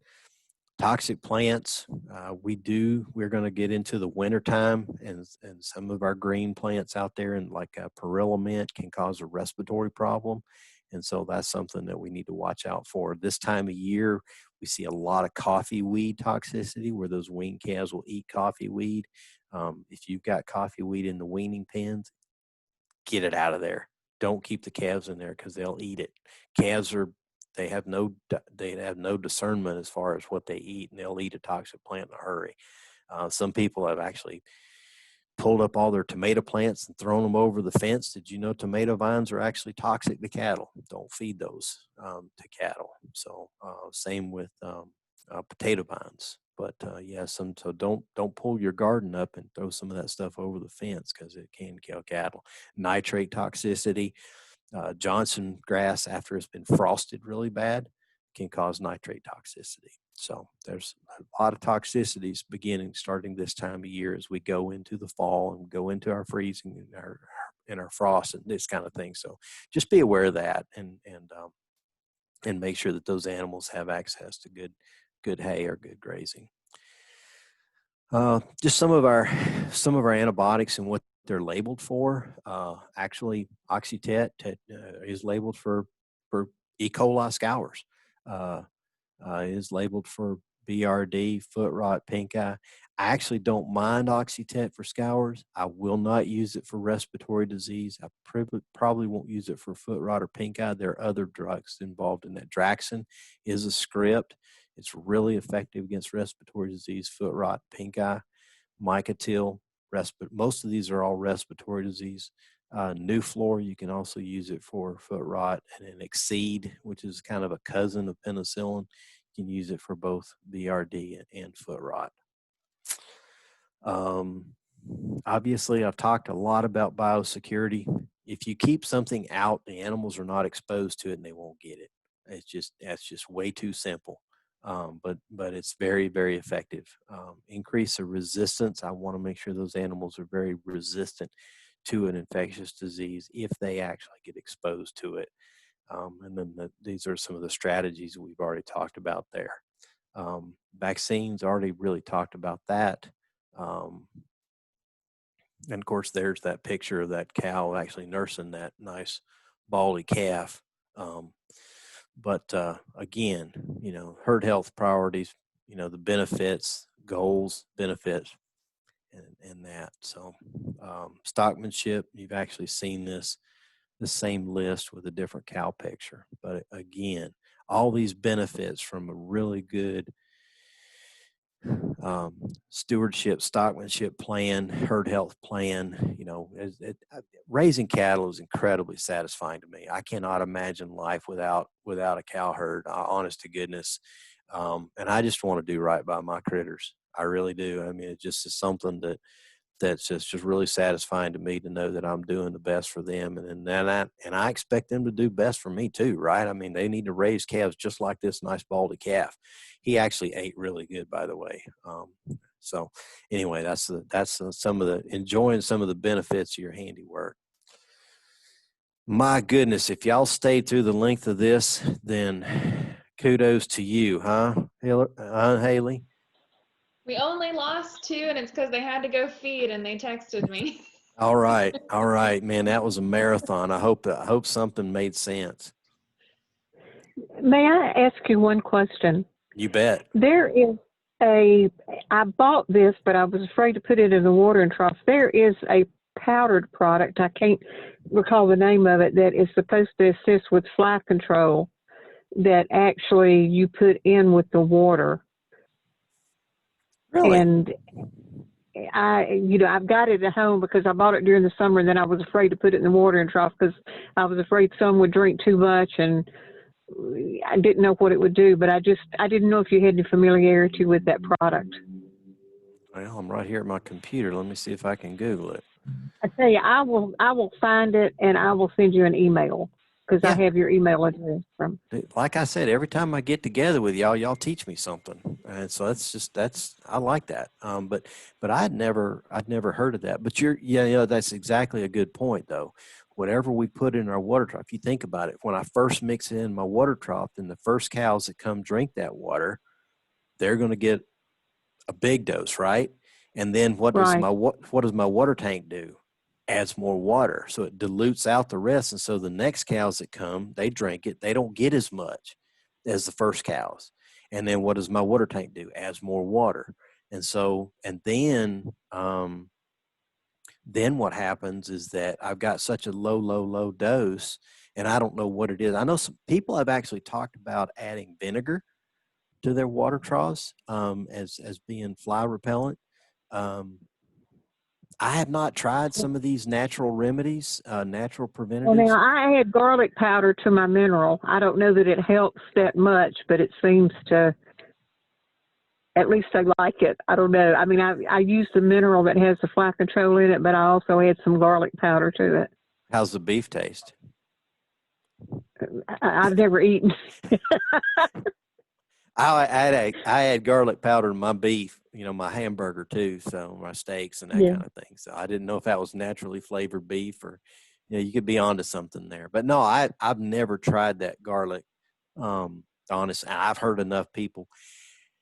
I tell you what, years ago I'd almost poo-poo some of this stuff, but you hear it enough, and you're like, well, maybe we just need to do some kind of a trial, right? Like I need to have cattle in this pasture, and they get regular mineral, and I have some cattle in this pasture, and they get that same mineral with garlic in it, and then do a fly count, pretty simple, or do something and see if there's a big difference in those cattle.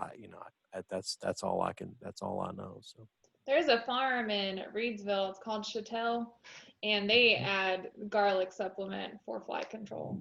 I took some producers down probably about a year ago now, and they were talking about how you had the room smelled like garlic, smelled like you're walking into an Italian factory or something like that. But they add it to all of their feed supplements for their feedlot cattle.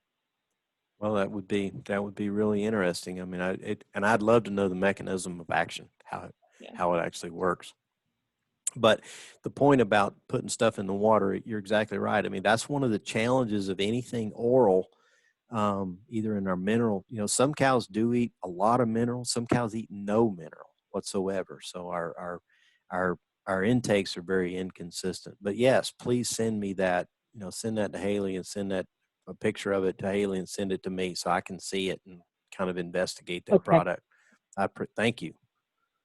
And thank you. This has been really informative. Good. I'm glad you enjoyed it.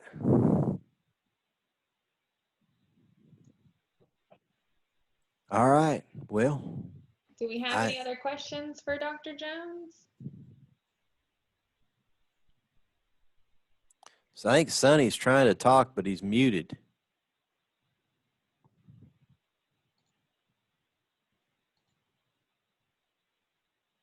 How about now? Yeah, I can hear you now. Okay. Chlorine tablets in a plastic jug with holes in it in the water trough to minimize algae. Does it have any effect on the cattle? Would it injure a cow? It's possible if they drank too much chlorine, it would affect the rumen. It would affect the rumen bugs because chlorine is kind of a natural bacterial, and it could, if you got too much chlorine, a cow would not want to drink that. And if it was too much chlorine, it would actually make them go off of water, which during some times of the year would be a really bad thing. But too much chlorine can affect rumen function and make a cow get indigestion. Too much chlorine. That would be the harm. Yes. Right. Thank you. You're welcome.